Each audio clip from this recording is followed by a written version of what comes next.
There we I go. can't believe you made me waste my good joke. I mean, the way we describe it as hitting the button is actually a little bit deceptive because it makes it sound like it's. It makes it sound like it's instant when it's yeah, when it's a good like minute and a half to acknowledge like, yeah, we actually are indeed live, which I believe we are. Yep, we are now. Hey now, welcome. Hey guys, welcome to yet another Response podcast, where we do our best to yarp at each other. I was just So, what are we, some sort of radio talk show host? I feel like we need to just I mean, jump literally, right into yes. We are guess some what, kind guys? of talk show host. There was a movie that came out this month. It was kind of a small deal. I don't know if you've heard of it. What's the movie? What I don't know what you're talking about. This little movie called Spoderman and the Spoderman Wars. So, yeah, me, Ninja, and Wyatt have all seen the movie. However, because Ireland doesn't exist right now, poor Slur hasn't gotten a chance to see it yet. So, we will be doing our best to present the movie as cohesively as possible while Slur tries to imagine our experience. Yeah, I'm going to pirate the movie from their brains. Basically. It's a brand new method. Mm-hmm. And it's not illegal because he has our consent. I think, yeah. Probably. Allegedly. So, obviously, with that in mind, spoilers ahead. Yes, very much so. And of course, we might do like a. I was gonna say we might like spoiler-free, like a number thing, just to throw out as like. Hold on, we did. But everything after that is going to be spoiler. I was going to say we did have a little chat. It's like we should talk like a good 10, 15 minutes. They don't need no chat. People don't need to know what we do. But yeah, so give everybody a little chance to come in, file in, think about it. We will be covering a little bit. Majority of this show will be massive spoilers. So what the fuck are you doing? Why haven't you watched the movie yet? Go watch the movie. And then enjoy it, and then come back and give us a little listen to and see our little thoughts on it. Or if you're not interested, you can just listen along with me and get the exact same experience I am. That too. I guess I wouldn't recommend the Slur experience, despite being... I mean, if you really don't know Slur's experience yet. We don't know Slur's experience, yeah. No, meaning maybe he thinks it's awesome. Yeah, he thinks the movie's great. But yeah, as of right now, the only thing I know about it is that a lot of people think it's perfect. Yep, it's 99% on Rotten Tomatoes. That means 99% of people gave it a tomato. I hate that rating system. I don't get it. I just don't. Judge art in modern era, and it is fucking AIDS. I hate it so much. Oh, hang on. Did you give it a tomato? Hi, Grace Randolph. It has nothing to do with what they say about it. If you actually read the review, it can range from, and this is not even about this movie. This is just in general. This is how the system works. The review can say anything, and it can imply that the movie's absolutely life-changing. It's great. Or it has like some serious flaws, but overall it's pretty good. Anything. It could say literally anything. And it seems to have like only a passing relationship with whether it's fresh or rotten. Yeah. It's fucking mind-boggling. It's literally just a thumbs up, thumbs down thing. But Bill Burr probably has like the most beautiful breakdown of why that's the stupidest rating system. It's because, ice cream, thumbs up, three-way with two hot models, thumbs up. Ice cream after having brushed your teeth, thumbs down. Adolf Hitler, thumbs down. It's like there's nothing like there for any kind of. It's just that it's either one or the other. You would think that that's what the review part is for. It's like, oh, fresh, and here's why. Rotten, here's why. It's just that people are fucking stupid and they don't actually do that. Mm-hmm. Tomato. Yeah, it's got a fresh tomato, and he's in there. It's like, oh yeah, it's like the plot falls apart like about halfway through, but metatextual commentary is fucking tight. Like, and like, what the fuck are you talking about? Right, and it's just funny because like I remember putting that on the I remember putting it in like the EFAP Facebook group. It's like, remember, it's just 99% of people basically just said, hey, you know what? The movie didn't make me vomit, so. But with that said, it is, 99% on Rotten Tomatoes. Does it deserve 99% of people liking it? I mean, I guess. But whether or not the exact number of quality is something today. So, right off the bat, initial feelings. How did we all feel? Go ahead, Wyatt. Let's see. Say feelings. Don't point to anything. I know that's the problem. It's like I liked it. I felt like a kid again during certain scenes. I won't say those scenes, but I did feel like a child again. Oh God, the member berries got him. Yeah, well, this was the whole point of this movie. Isn't that just the movie? Though? I mean, my answer's not very different. Yeah, like it literally markets itself as member berries, and it fucking delivers on it. So it's successful in that sense. Yeah, that's something. I didn't puke. Yeah, I didn't just. I mean, by the end of it, that's beside the point. We'll get count. Get to there. It's literally not that movie. It's literally not the movie. So don't worry about that. That's literally not the movie. You literally can't tell me that. Yeah, we'll get there. Other than that, yeah, I had fun. It has its flaws, and we'll get into those. But I think that's all I'm gonna say. All right, and like I said, mine's pretty similar to Wyatt's. So Ninja, go ahead and take it away. So I think the member berries is definitely on, full fucking overdrive in this movie, which can make it difficult to evaluate. I'm trying my best to focus on the things that are like specific to this story. And most of the things that are specific to this story that aren't pulled from something else aren't that great. There are some really good character moments, and those moments are fantastic, but it's very hard to give credit for a lot of that to this film, because a lot of those moments are pulled from something else. There's quite a many payoff, but it's not really much of a payoff for this movie. There is one really good payoff for this movie, but we'll get to that. Yeah, we'll get to that. Yeah. So yeah, I will say the whole basic premise of the story is that Peter Parker was revealed to be Spider-Man in the last movie. Literally, this movie takes place not even seconds. It's actually during the last movie, which is kind of the post-credit scene of literally of like right Home. when J. Jonah Jameson, Alex Jones style, and going, Spider-Man is Peter Parker. Holy! And yeah, literally, what the is actually like still continued on in this movie, which I thought was pretty funny. But yeah, okay, the whole initially, just off of that, I'm immediately okay. So that means that the status quo at the end of the last movie, very fucking important. Yes. Well, I was just giving the basic premise of it. I was gonna say I was about to say, should we say spoilers now, or should no? But so we'll give us a little bit more. The fact that like his life is being like exposed is kind of putting pressure on it, so he decides to try to deal with it.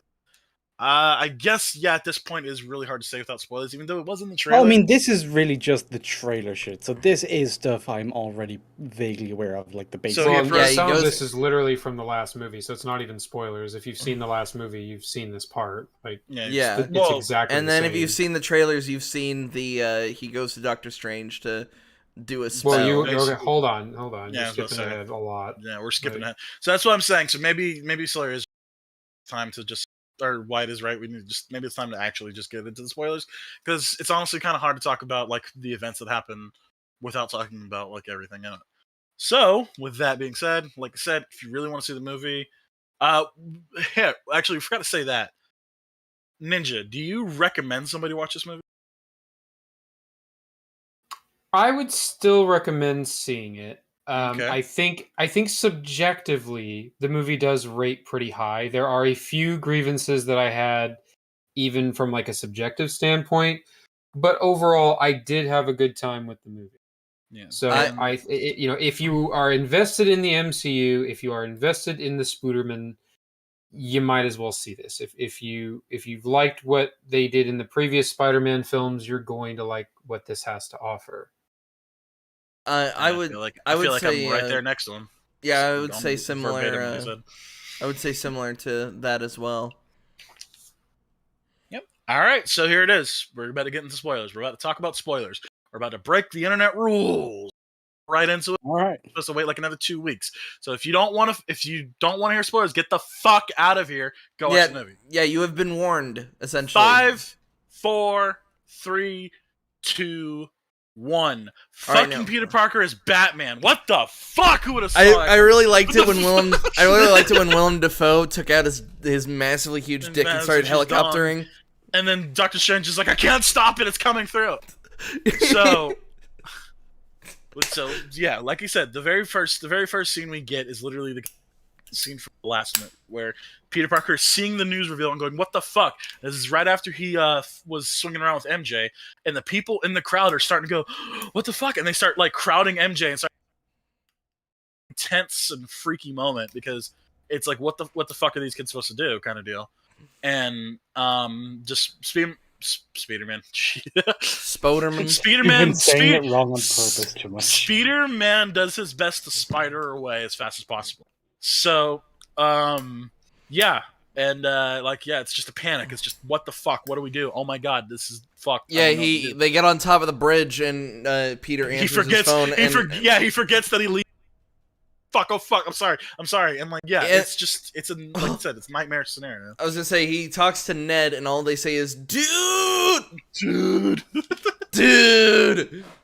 So yeah, that's pretty much the continuation of that, from Ensler. Like literally, it's just like him like dealing with that at the moment.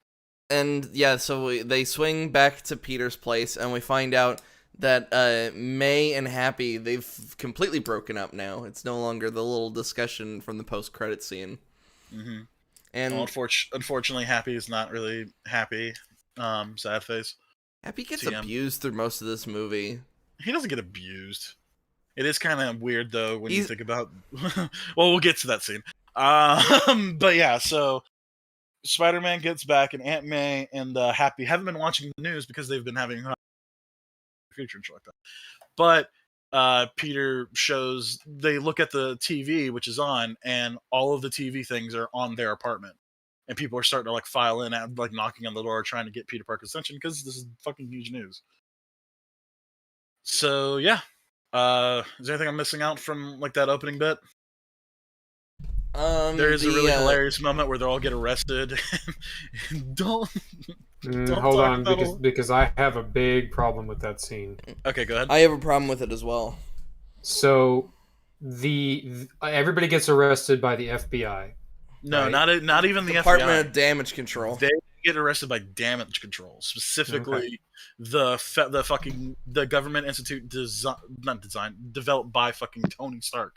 Literally made by a superhero. Either way, it doesn't change my criticism, right? So they get arrested, and there's a line, and it's almost a throwaway line, but Jesus Christ, it does so much. The fucking guy, he's like, hey, you ask Nick Fury. Nick Fury was there in London. Oh, God. And he says Nick Fury has been off planet for a year. Yeah. How in the flying fuck would that random guy know that? That would be like top level security clearance. So, he would not. Well, here's the thing: he would probably know about it because like Nick is like probably involved with damage control. But the problem is he would know that Nick Fury was on the planet. Yeah, that's the thing. Nobody knew he was a Skrull. Yeah. So you can't have it both ways. You can't have it both ways. Isn't the whole point of using a Skrull is that people do actually think he's still there? Yes, that's literally exactly. The whole that's point. Literally the whole point of being a Skrull. So yeah, it is. It's almost like that doesn't make any fucking sense whatsoever. And like, yeah, it is a throwaway, and they kind of push away from it. But boy, oh boy, that's there's fucking heavy implications just from that. Because it's like, well, who's supposed to be in charge of S.H.I.E.L.D. right now? Who's that guy? What the fuck? Does nobody know who that guy is? This guy's literally been walking around for the last whole fucking movie, which is like, what, a week? 2 weeks? Also, if they've been, they investigate a lot of the stuff from Stark Industries, like it's shown that a lot of this, like the Edith glasses, they get taken away. Mm-hmm. A lot of stuff is put under investigation. And you'd think the Edith drones would have a lot of recordings, including the one that was directly pointed at Nick Fury, to show, like, yeah, he was on world. He was literally right there. Mm-hmm. Yeah, nope, but we need plot to happen, so pretty much. Yeah. And thus from this plot, we get a few jokes like Ned being a complete idiot. I don't know. Is that consistent with this character? The idea that he just blasts? I wouldn't say it's. All I could think about from this scene. So for Slur, basically, the whole gang is brought in for interrogations and shit like that. And Ned is one of the guys. If you remember, Ned is the fat Asian dude from the Yeah, and I'm just thinking to myself, like, I don't remember him being stupid. Like, he was always kind of goofy, but he wasn't an idiot. Yeah, he's not an idiot. But the problem is, like, the detective literally pulls some JCS fucking shadow mind games on him. You know what I mean? He basically plays good cop. And, like, he's like, I'm not actually part of it. I'm the guy in the chair. And the guy goes, oh, yeah, the guy in the chair. I got dozens of guys in my chairs. And the guy starts, easing up. He's like, oh, yeah. And then fucking he drops on him. So, yeah, you've been accomplice for fucking Spider-Man for these past couple of years. And he goes, ooh. Yeah, it's like, I would like a lawyer, please. Yeah, but this is also after, specifically MJ and Aunt May have been reiterating multiple times to tell everybody, don't say anything. Like, shut the fuck up, lawyer up, Well, that's the thing, is that you don't get a chance to see if they said that to Ned. Like yeah, they did. They said it to everybody. No, she's fucking shouting it. Yeah, Aunt May was right next to Ned when she went, like, lawyer up, don't say a damn thing. Okay, yeah, she shouted it against the glass, and Ned was like 2 feet away from her. To be fair, this is actually kind of true to real life from the way you've described it. Like, everybody gets told, don't say shit. Anything you say can and will be held against you. Yeah, it's our Miranda rights. It's Yes, but here's the double-edged sword on that one. It means everything you say cannot disprove guilt. It can only prove it. Yep. So shut the fuck up. Now, you can be told that, but the first time you get arrested and you're anxious and you're in a panic and you're young and you're nervous and you have someone playing good cop. Yeah, it's like there's this detective going, hey man, it's fine, dude. Don't even worry about it. Yeah, he's telling you exactly what you want to hear. Telling you what you want to hear. Easy de-escalation. It's like, yeah, I can see a kid, especially one who isn't necessarily stupid, but is a little goofy, a little bit absent. And not to get political, but like recently there was a certain thing from a certain January date that was released, and it almost plays out the exact same way that it did. Right. A little wild that kind of happened that way, but this does happen. Like, literally, you fucking cops talk to you, and it's like, what are you doing? Just chill, man. We're kind. Don't worry about it. No, and then it's like, oh, yeah, fuck you. You're going to jail for... You know what I mean? That's why, like, it's not even a fucking political thing. Just in general. Like, you have your right to remain silent. Like, yeah, but the thing is... No matter how friendly they are, you are still being interrogated. But if you're young, don't know what the fuck is going on... Yeah, I can understand how it will fuck you up mentally. Yes, so that does make sense. No, it's not on Ned being an idiot. It's just that's the way it is. That's the way the cookie crumbles. And Ned is kind of fucking socially awkward. He's a genius, but I mean he's a fucking nerd. They tried to throw child endangerment at against May. I was like, oh fuck. Yeah, they really wanted to like twist the knife as much as possible legally for Peter. Yeah, so like I said, they're going hard on literally. And then that's when we get to the moment of consultation. So, Slur, I want you to take a fucking stab in the dark. Who do you think their lawyer is? It's gonna be Daredevil, isn't it? It's, as a matter of fact, it's yes. Matthew Murdock. I don't know who the fuck is Daredevil. Oh my god! And the only lawyer who's a relevant character in the MCU. Yes, he's in the MCU. Daredevil's now canon. Daredevil's now canon, which I thought was pretty cool. It wasn't already, because I thought that TV shit was already canonized. Well, it's been lightly canon. It's like how Agents of S.H.I.E.L.D. It's like how Agents of S.H.I.E.L.D. technically was the catalyst for Age of Ultron, but at the same time is like, no, you don't exist. You don't need it. So yeah, that got as we were talking in like the theaters, like, yeah, my theater was kind of obnoxious, but I was kind of digging it. That got a big pop off. That was like the first pop off in the theater. Was everybody going, yo? And it's like, but it's literally only for like a minute and a half. He's literally only in it for a minute. And there's a really interesting thing they do anything with. So obviously there's the public opinion is split in half. Some people think that Spider-Man's a hero. Some people think that he's a murderer who killed the interdimensional time cop that was Mysterio.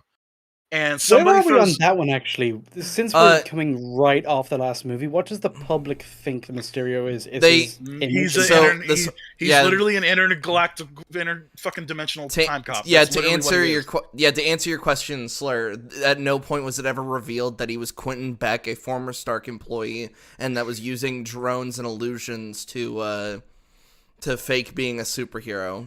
What's his name? Now, is that the public or is that Marvel as well? They also think that. It's not really shown off. Never said. Actually, yeah. It sounds kind of important because they're the ones. Yeah, never mind. Well, like that's why, but that's probably why they kept like far from home from like literally everybody. Like that's why there wasn't like any actual fucking Avengers there, so they could probably get away with this. But yeah, that's it's literally not brought up because nobody except for fake Nick Fury was there. But apparently Nick Fury's been off the fucking planet, so. But they say that they corroborate the story. But they say they do like a full investigation of like Stark Industries. They collect the Edith glasses. You see them looking apart the drones. It's like, I'm sorry, was none of the footage looked at? Nobody. So, like I said before, I might have a fuzzy fucking memory on the whole movie, but isn't it right afterwards that it's all dismissed? Yes, it's very like they do the thing like charges exist, and but then I thought charges were dropped, and that's the thing. Yeah, no, yeah. Then he was acquitted, but then he said it's the now the Court of Public Appeal Opinion. Thank you. And then, but they never describe if on the news if the truth was ever revealed, because a lot of people side with Mysterio to the point they threw a brick into Peter's apartment. But this is before that. But I was just trying to preference that. So anyway, people still think that Mysterio's a hero, so they're mad at Peter Parker because he murdered him. Somebody throws a brick through the window while they're getting consulted by the lawyer, and Peter reaches his hand to catch it, but it's intercepted by the blind lawyer. And Peter goes, "How did you do that?" And he responds, a natural reaction. He just responds, "I'm a really good lawyer." So I immediately thought, wow, does this Daredevil really shit at hiding his identity? Or was he deliberately not hiding his identity? Or was it the hero reflex? It's like, there was danger incoming, so it was just on pure instinct to stop it. Slur, I'm so glad you asked that, because it doesn't matter. Oh. Okay. That's the end of the I was going to say Daredevil exits stage right for the rest of the film. He then moonwalks the fuck out of the movie, and that's it. He's gone. Yep. Matt Murdock is fucked off. Stop. So, in the plot as you've laid it out thus far, right now, he kind of has the most important job in the central conflict. Where the fuck is he going? No, don't worry about it. It's over. That's why I asked. That's why I asked. We're all just like dismissed, and it's like, yeah, because now Daredevil's fucking out of here. He's saying later, bitch. Happy still needs to lawyer up for some reason. Also, little fun fact: I'm surprised they didn't do anything with this. I don't know if you know this, but from the Ben Affleck Daredevil movie, Happy plays Foggy. Yeah, he plays Foggy Nelson. So I'm surprised they didn't do anything with that. It would have been a nice little touch. Matt just looks at Happy and goes, "You look familiar." What? Look? Who said that? Anyway, so yeah. Happy just looks all confused, like what? But sorry, it's one of my favorite jokes from fucking the Super Best Friends. Who said that? Yeah. So he's gone. Like. There's no talk about, hey, what was that blind lawyer who had fucking superpowers? Nope, don't worry about it. He's gone. Yeah, he just exits stage right, but he moonwalks out of it. He's like, I'm out of here. He doesn't even moonwalk. We fucking cut from the scene. I made a joke. Actually, the scene cuts and he's gone. No, yeah, he is just gone. The next thing is we see the implication, because they now need to live somewhere else. They now stay at Happy's condo, which has like 17 different locks. Because of course it does. Well, yeah, it's a Stark fucking thing. Like, remember, Happy Hogan was Stark. Yeah, he was Stark's head of security for a good number of years. He was also a good friend. There's a little fucking nod to boxing gloves and the I saw that. And the what the fuck is that head? I don't know what the fuck headgear is the name. Whatever. When he got his ass kicked by fucking Natasha. Yeah. There's that little thing there. We also see I don't bring any attention to it, but it's just there. At Happy's apartment, we also see that Dummy lives with him now. The little robot thing that would help Tony. Remember Dummy, sir? No. Dummy was literally that arm with the fire extinguisher. Yeah, that fucking sprays. Tony Stark I didn't realize that thing had a name. Well, yeah, it's just called Dummy. He threatened to donate it to a college. Donate it to a funny joke. But he clearly cares enough about Dummy. You break something else in my lab, I'll melt you and sell you for scrap. And it gets really sad. Yeah, and then when his ironically, got destroyed... this robot that is just a hand personality than some Marvel characters. Oof. So we see like a montage of Peter just trying to be Spider-Man. Somebody throws paint onto his costume, so now he's rocking the Iron Spider. He's got fucking bunch of green paint on his fucking normal suit, so yeah. That won't come off for some reason. Well, I don't know how. Paint is really fucking hard to get off of fucking clothes there, but. Mm-hmm. Well, I was literally about to ask. I was like, "Is it that hard to get off?" Oh yeah, it's like if you give it enough time to dry into the fabric, you almost need fucking bleach to get it off again. Yeah. Huh? Like just cleaning paint off of clothes will more often than not ruin the clothes. Exactly. Fair enough. I just thought when it dries, you could just chip it right off, but I guess you'd still have the underlying stain. Mm-hmm. And the fact that it's soaked into the actual fibers of the fabric. Okay. Yep. Not a great plan. So yeah, shit's rough. Half people love Spider-Man, half people hate it, and like it's really evident when they go to school the next after all this shit's said and done, and like there's literally like protest lines. Like one side is literally for Spider-Man. Oh fuck. One side's literally for Spider-Man, the other side is literally against because they love Mysterio. Yeah, they say believe Mysterio, and it's like. And Hannibal Buress got one of the biggest laughs in the theater. Did he? Okay. So, yeah. Anyway, so they showing that treated criminal at school. Sorry, you just cut out for the Max. You cut out for a good minute. Yeah. There's three teachers. There's Hannibal Buress. Well, hang on. I was trying to say he's being literally in his own school. That's what I was trying to say. And he's in his own school? Yeah, you're cutting out. That's the problem. I might have to. It's always in the middle of a sentence, so it's like that's why I'm trying to like continue what you were saying. He's being treated as a criminal at school. Him and his friends, including MJ and Ned, and Flash Thompson, his best friend. Who? Flash Thompson. The Indian the bully character of Spider-Man, but he's that weird guy who like took pictures of him. Yeah, he's like but he hated Peter Parker, but he loved Spider-Man. Now all of a sudden he's Peter Parker's best friend. He's always been Peter Parker. Yeah, to the point he published a book. He published a book. I forgot about the. When the fuck did he have time to write a book?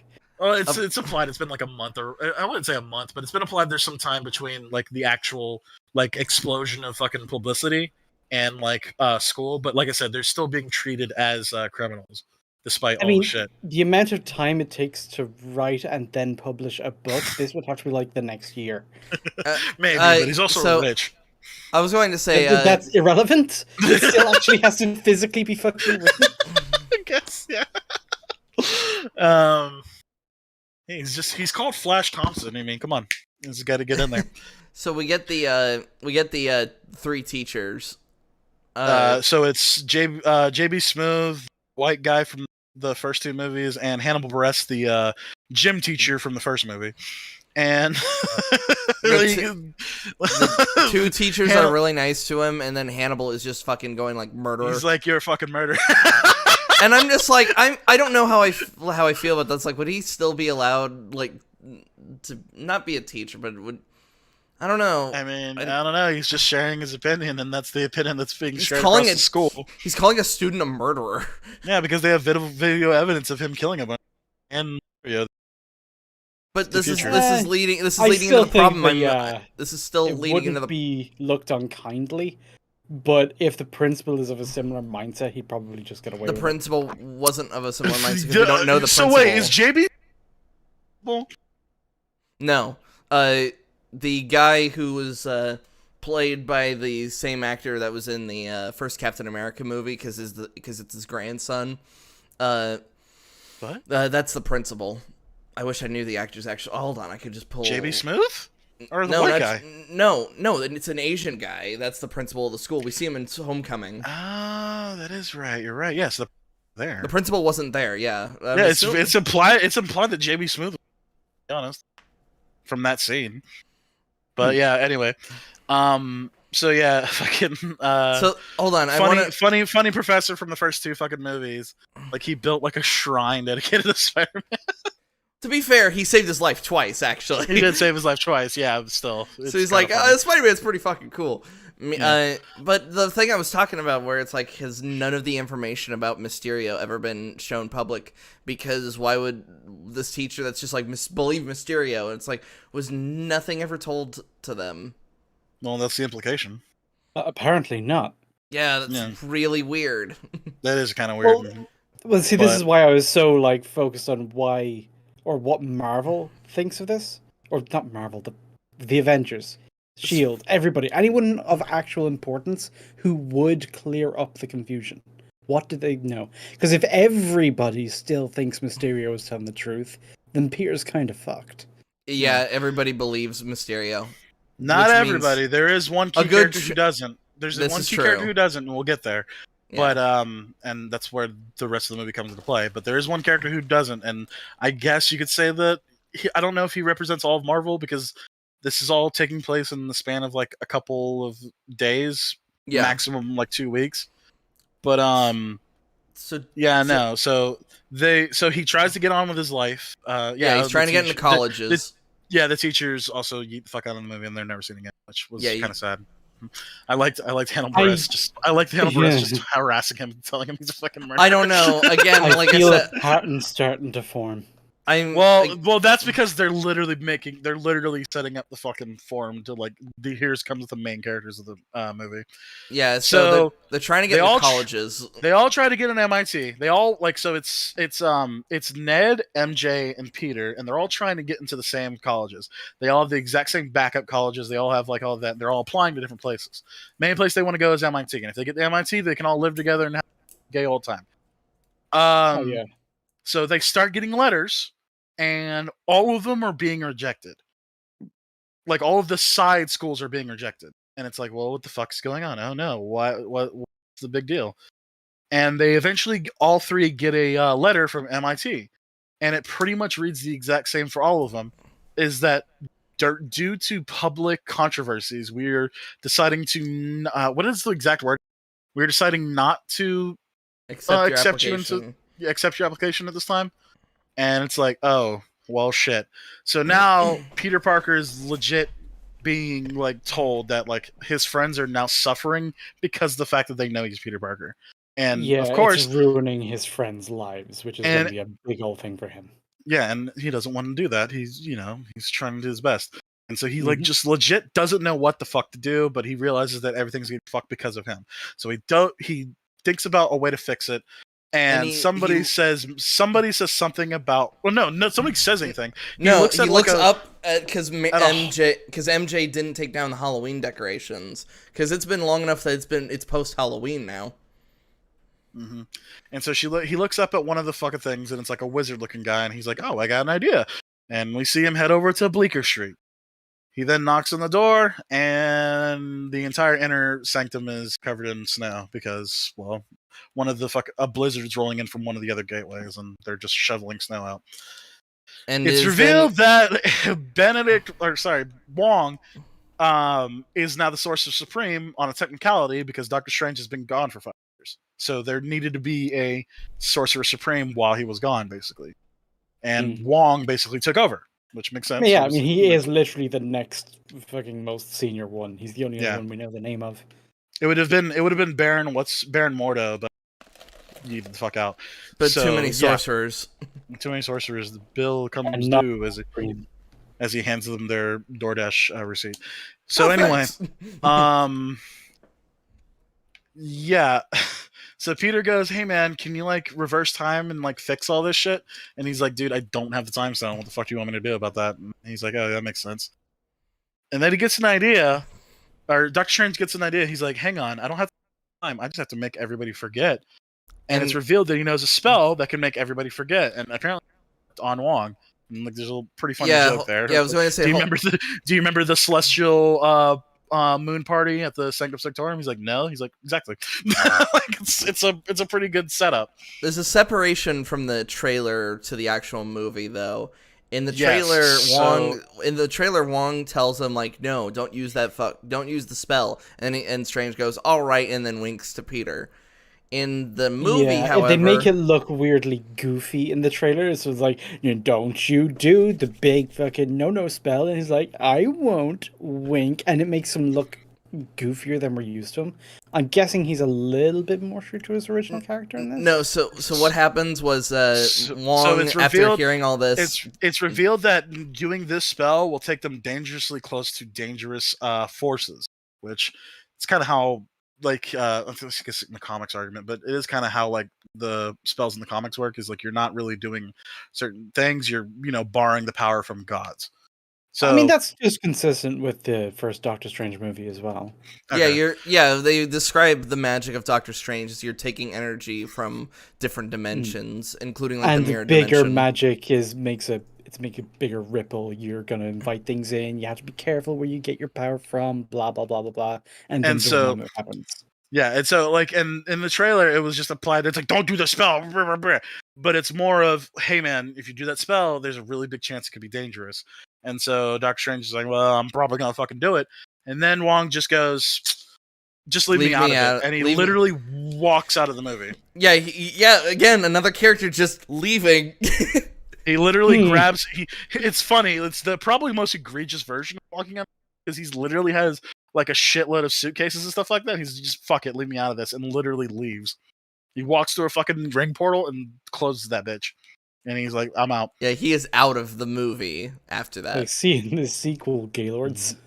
Basically. No, he's like, so long, fuckers. I gotta fight Abomination in Shang-Chi. What? Oh no. Yeah, and when I was listening to EFAP's coverage, apparently when they go to the sisters' little fighting ring, we just see Abomination fighting Wong. What? Anyway, I guess I gotta watch Shang-Chi, but that sounds kind of hilarious. Like, I don't think that might have sold the movie for me. But anyway, so yeah, Wong literally leaves the fucking movie, and that's it. So Doctor Strange is like, all right, fuck it, let's do the spell. It's literally nothing. Like, there is dangerous shit to it, but I've done it like fucking 40 times. It's not a big deal. So they go down. Okay, that right there. The fact that he's done it before a few times, already that's better than it was sold as in the trailer. Yes. So yeah, it's implied that he's done it multiple times. So then they walk down and they fucking get into the goddamn basement. And he's like, all right, here's the fucking shit. I'm fucking putting all incantations together. Hold on, we're missing. You missed a one of quote a Marvel TM joke. They go down to the. Hold on, so let me. They tell all about this like awesome place that like ancient rituals have been performed here. The ground is thousands of years old. They also filmed an episode of The Equalizer there in the 80s. Oh, what a quip! On that note, actually, let me put a question in for like the movie so far. How has that side of it been? Like, it's been all right. It's been all right. Like there's been some, like I said, the whole Hannah Breast shit was kind of funny. Like I don't know what you want me to say. Well, I'm sorry, why you don't have a fucking sense of humor? No, you're literally calling a teenager or a student a murderer. Like, I mean, he kind of was though. Fucking, I believe in fucking fucking what was even his name? Quentin Beck. Guess it's on like I don't. So anyway, like I said, the comedy have been fine. Like the comedy's been fine. Like there's nothing like fucking. Like we have yet. I can help this. So Wyatt is mad not because a child is being called a murderer, but because Spider-Man is being called a murderer. No, it's just it feels he's really specifically a going student. for the child. No, I'm going for the student. I understand what he's aspect. saying, but if it wasn't Peter Parker, he wouldn't be having this same argument. I'd be having this argument regardless. A student shouldn't be called a fucking murderer by a teacher. That's not their place. Kind of. What their place technically is doesn't matter. Like, if you take the hero thing out of it, it was literally just any school, any teacher, any student, and within that local community, one of the students is currently going through a trial where they're being accused of murder. Now, the teacher shouldn't allow that to affect the ruling of their class because, professionalism on that. But it's gonna. Yeah, it just is because that's just how humans work. And like I said, it's just a joke. Literally, it's a fucking comedian literally fucking giving his best deadpan fucking performance. So anyway, the comedy's been okay. Moving on. So Doctor Strange sets up the spell. He's got like his incantations. He set it up, and it's shown that he's to set this.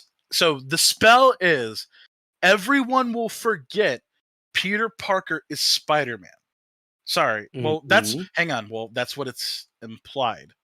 Wait, hold on. It's not actually explicitly stated what. Well, no, because this comes up later, and it's a little bit worse. But I think that's not really an issue. But whatever. So he's like, okay, cool, that makes sense. Hold on, including Strange, and that's what Strange will forget. Well, Strange will forget that Peter Parker is Spider-Man. Like I said, it's implied that he's going to be remembered as Spider-Man, as Peter Parker, because Peter Parker is a person.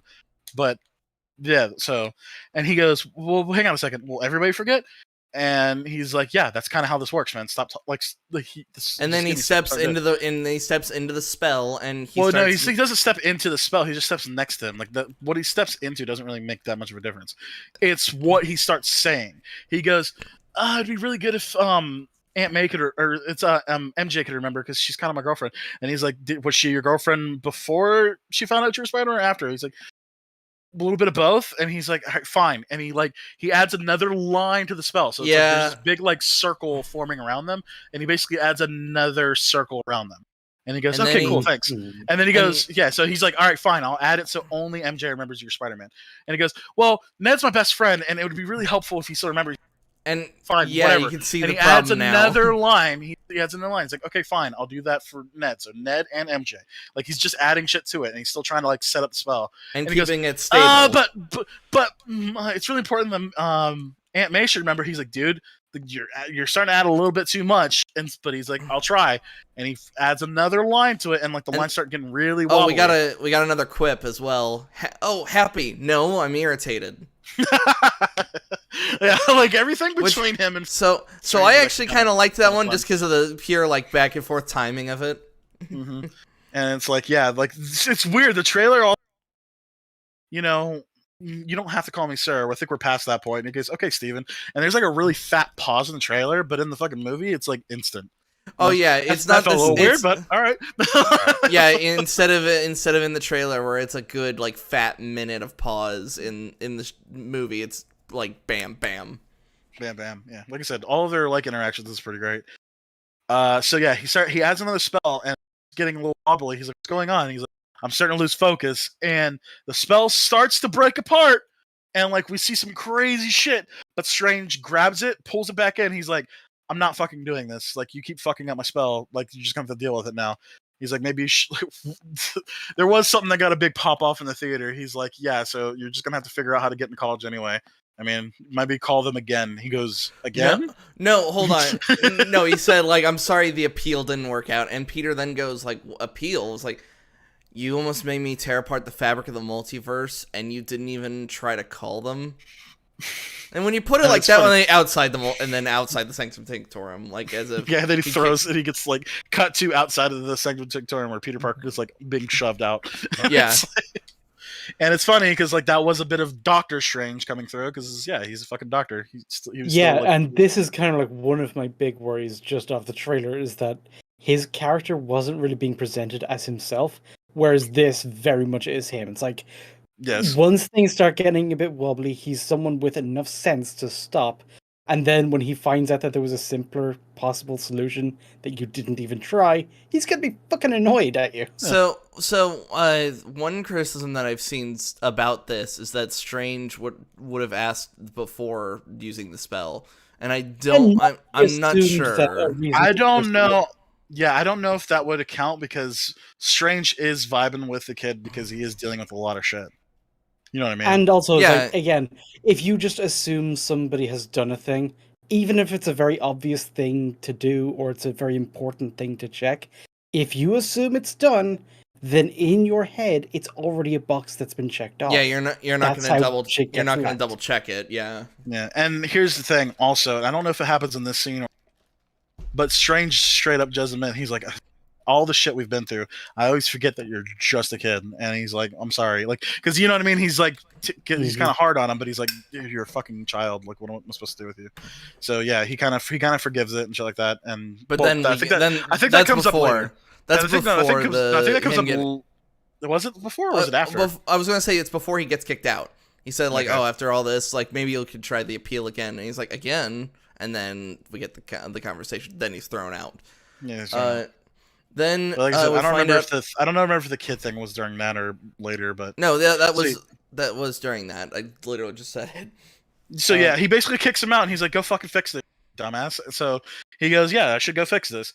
So he basically gets the word that one of his Flash, one of the college people is like heading towards the airport where there's a traffic jam.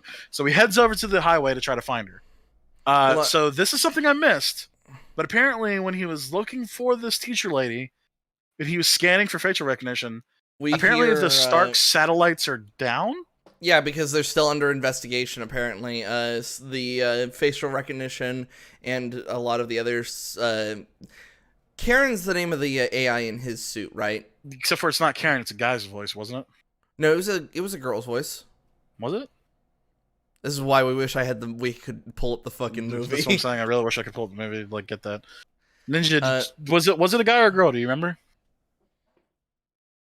Not specifically. In the other movie, it was Karen, and it was in the other movie it was Karen, but I don't remember what it was. I was assuming it was still Karen that was saying like, "Oh, facial recognition offline," because we know like that's the AI in the suit. Well, I know, but there's a scene later. I've specifically it says "suit compromised" was a male voice. So I guess Karen's gone too, I guess. So there's that. So anyway, he's looking for this. He's looking for the lady. He flips over, and everybody still knows him as Spider-Man. They're like, "Oh, it's Peter Parker."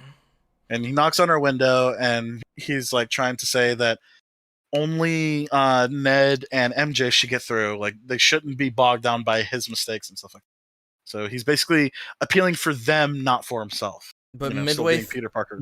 But midway through, his Peter Tingle goes off, and it like people start running. It's like, why are you running? And then the bridge bursts open, and a familiar metal tentacle comes out of the ground, and then he dons his nanosuit and starts telling everybody to run away. Yeah, and sure enough, Doc Ock appears and goes, "Hello, Peter." And Peter is very confused because he doesn't know who this person is, and goes, "Hi." And he goes, "You want to play games? Catch." And then, yeah, he's like, "Where's the parts of my machine?" Where's my machine? So it's implied that this is happening. This is the Dr. Octopus that was fighting during the final fight with the machine. So he's already crazy, Spider-Man and he's 2. Like focusing on his machine. And they get into a pretty cool fight. Like the fights in this movie aren't shit. Like there's a lot of like fucking movement and stuff like that, using the powers, like really quick abilities that like clearly wasn't able to be done in the 2004 movie. But the Iron Spider suit gets like pops out its forearms because Doc Ock hits him into a truck and then goes, "I should have killed your little girlfriend." Then we see the arms pushed out of the truck, and he's like, "What did you just say?" "What you say to me, bitch?" And then Ock looks at his own tentacles. It's like, we've got competition. Like I said, there's a lot of cool shit for this. All the while, the MIT person is kind of dangling halfway between the edge of the Well, first she couldn't get out of the car. She couldn't get out of the car because the Uber driver just left the fucking door unlocked. Yeah, the Uber driver left the door. No, but it's like she couldn't open it, and then it's revealed that it's like right next to the fucking like barrier, so she can't actually open the door. Yeah, it got moved, but before that, she just couldn't open the door, which means that strange. That Uber driver must have left the fucking child locks on. Yeah, which is weird. Fuck, that might be. That's illegal, isn't it? When you're doing a taxi service. I'm pretty sure that's illegal. The child locks can't be on because that means your fare can't get out. Mm-hmm.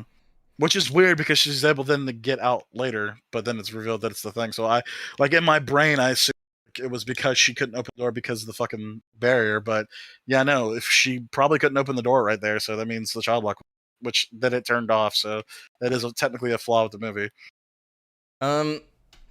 We get the. So he saves her practically in the nick of time before it falls over and almost hits a train. He's doing a really good job saving civilians. Like whenever a car goes over the edge, he hops onto it, webs the bumper or something to the bridge itself, and then gets the families out. Yeah, there was a really good car at him. It bumper hits him and it's going off the bridge, and he's about to jump off it. Quick Peter single, and he looks down and he sees like everybody starting to fuck. He sees the people in the car, and in really quick succession, he's able to get them all out before the fucking car smashes. Yeah, he's like I said, Peter Parker is being a fucking superhero. Like I said, Wyatt said he's like I felt like a kid again. It's like it's a fun because fucking, for the past movie, for the past God knows how many years, our superheroes actually haven't been saving people. Yeah, it's weird. Like a lot of fucking superheroes haven't been. More of a DC issue than a Marvel issue. Yeah, Marvel. Well, Marvel for the Avengers for mostly the Avengers save people. Yeah, the Avengers. Yeah, this was a good chunk of Age of Ultron's final battle is them defending what little civilians are still left. Exactly. No, it's more been not in solo movies because there are adventures happening. Sometimes civilians just flat out aren't involved. Like with Iron Man 3, there's hardly any civilians. That are in those this fights. Is also just something you get overall, where the fact that people are in danger more recently just isn't the central conflict of the thing. They always try to tie to something more personal to the hero. Right. It's your family's in danger. Your specific goals, you're not going to be able to reach them because I'm evil, blah, blah, blah, blah, blah. Whereas, good old, classic funny pictures at the back of a newspaper, it's, oh no, a train is about to derail off a bridge and crash into an orphanage for puppies. Get them, Ultra Bullet Man! Ultra Bullet Man is on the kick. Bam, bam, bam, bam, bam. Does the hip pose? There's an explosion behind him and American Eagle. All right. So anyway, he saves the college lady, and at this point, Dr. Octopus grabs him, slams him against a wall, and then rips off part of his chest plate. And the chest plate, because it's nanomachines, starts to form around Dr. Octopus's arms, and he goes, so you've upgraded, Peter. You've upgraded, Peter. And so it starts to go around him. It's then revealed that Peter's chest is completely exposed, and Doc Ock pulls out his Assassin's Creed blade and is about to stab him in the chest. Yeah, but hold on. To those critics of Spider-Man 2, yes, the tentacle blade is addressed. Yes. But it is implied that Doc Ock is having issues hurting Spider-Man because he's essentially he's in an Iron Man suit. Yeah. So he does expose that part, and he's about to stab him, but the materials from his mask move down to form around his chest and actually breaks the fucking. Yeah. Or does it break the hidden blade? No. Yes, it does. Yeah. Tentacle blade versus Iron Spider. Iron Spider wins. Mm-hmm. And here's the thing, though. This is the first time that Otto Octavius has actually seen Tom Holland Peter Parker's face. And he goes, "You're not Peter." And that actually gives him major pause. And that gives Peter a chance to actually use the Iron Spider suit that's attached to the arms to basically corrupt and take over the arms and basically wrench them away from Otto Octavius's control. It makes it look like he paired it like a Bluetooth. It's like it legit looks like a Bluetooth. And then he tries to he has a little bit of fun with them to the point that Octavius later in the movie goes when will this humiliation end? Yeah, so he's literally fucking with Otto at this point. He's like making his arms do shit. He's making them like go up and down and make clampy noises and shit like that. And it gets to the point where like it's Otto just swinging on fucking Spider. Of course, that doesn't work. Like, he's literally an old cranky fucking old man. And he's just trying to hit hold on. God. What's your question, Slur? And this is more in the subjective end and just treatment characters and shit. In Spider-Man 2, regardless of things that do or do not make sense with hidden blades, Otto Octavius in that movie is kind of a tragic villain. Yes. And it does seem, just from description, like he's being played as a bit of a joke in this. He is not being. He is part of jokes. He is not being treated as a joke. Okay, that's what I wanted. They did crank up the evil a tiny bit more, like the Hamishly evil. No, the Hamishly evil, like with the whole. Hang on, motherfucker. Once he goes, do you remember Butterfingers? Robo tentacles. Yeah, he's kind of Hamishly villainous in Spider-Man 2, dude. Don't fucking get it twisted. I'm trying to remember what the amount. He doesn't start off that way, but he does go like very insane towards the very end, and that seems to be when he was fucked over. Yeah, hand her over. Of course, drops Butterfingers. Like he is hamming it fuck in that movie. So don't get it twisted. He's actually a little bit more serious in this movie, which is kind of cool. But yeah, he is very serious, and he's doing everything he can, dealing with a way more like quote unquote powerful version of Peter Parker because he has an Iron Man suit. And so yeah, he's able to corrupt his arms, and like I said, Otto is swinging at him. He's like, "What the fuck, dude?" And this is when another pop off. So yeah, the pop off in the theater happened when Otto appeared, and then Golden. Wait, hold on, we missed something. As they're coming up, he rescues the MIT lady, and she goes, "You're a hero. I'm gonna make sure all of you get into MIT." He's like, "No, but it's just just MJ and Ned." She's like, "Peter, I'm gonna make sure all of you get in." And it's like, oh, it's a good little scene. Peter, then the Peter tingle goes off yet again, and we see a familiar. We hear a familiar laugh, and we see a very familiar golden orb hit the ground. And before it explodes, a ring appears around Peter Parker and Otto Octavius. No, hold on, no. We do see Goblin for a good split second, and he tries to charge at Peter. Then the ring comes in and grabs both. The camera goes from Green Goblin's perspective, and it's flying at Peter Parker, and right when the camera is in Peter Parker's face, the golden ring appears around both him and Otto, and they're both teleported to the Sanctum by Doctor Strange. And it's revealed that all of these fucking people are being pulled from other. So even though he was able to contain the Forgetful spell, some people came through, and it seems to be people who know who Peter Parker is. And it's revealed that he had a very long chase in a sewer, and in a different power jail cell, there's the Lizard from Amazing Spider-Man 1. And he's being a lizard. He's a big evil lizard. That's what he is. Oh, sorry, that pause was me forgetting to feel threatened. Yeah, right. Yeah, he just wants to turn. He wants to spray you with his fart gas and turn you into a lizard. Lizard juice. Turn everyone into lizards, and that actually. Yes, what do you want to do? And it's like everyone lizards. Anyway. Yeah, we'll get onto that in a minute. We'll get onto that. Once everyone. He doesn't say anything in this scene. This is the thing. He just looks like an evil lizard man. Yeah, we'll build off a major point once all the villains are assembled for a minute. But he brings up how all right, we gotta fix this, and he gives Spider-Man a little upgrade thing to his web shooters. Yeah, he teleports one of his web shooters on Peter's arm and teleports it to his arm, magically empowers it, and then teleports it back on his arm. And no, he doesn't teleport onto his. He grabs it away from him, magics it, shoots it at Peter Parker, and it teleports him into one of the jail cells. And he reveals that if he shoots somebody with this, it'll teleport them to a jail cell. And he's like, "Here you go." He lets him out of the jail cell, throws him the thing, and he's like, "Get to work. Find the guy, blast him with this, it'll bring him here." And he said, and then Peter's like, "I'm gonna need help." And which this was kind of cringe. Then we bring in MJ and Ned again. Into the Sanctum Sanctorum, which is slowly starting to lose. I don't like where this is going. Yeah. Don't worry, Slur. They're gonna Scooby-Doo this shit. Scooby-Doo this That's shit. literally the phrase I was thinking of. That's like, we're gonna get. That's literally the That's line the that line. fucking Literally the Cumberbatch line. uses. No, the full line is the full line is scour the internet, Scooby-Doo this shit.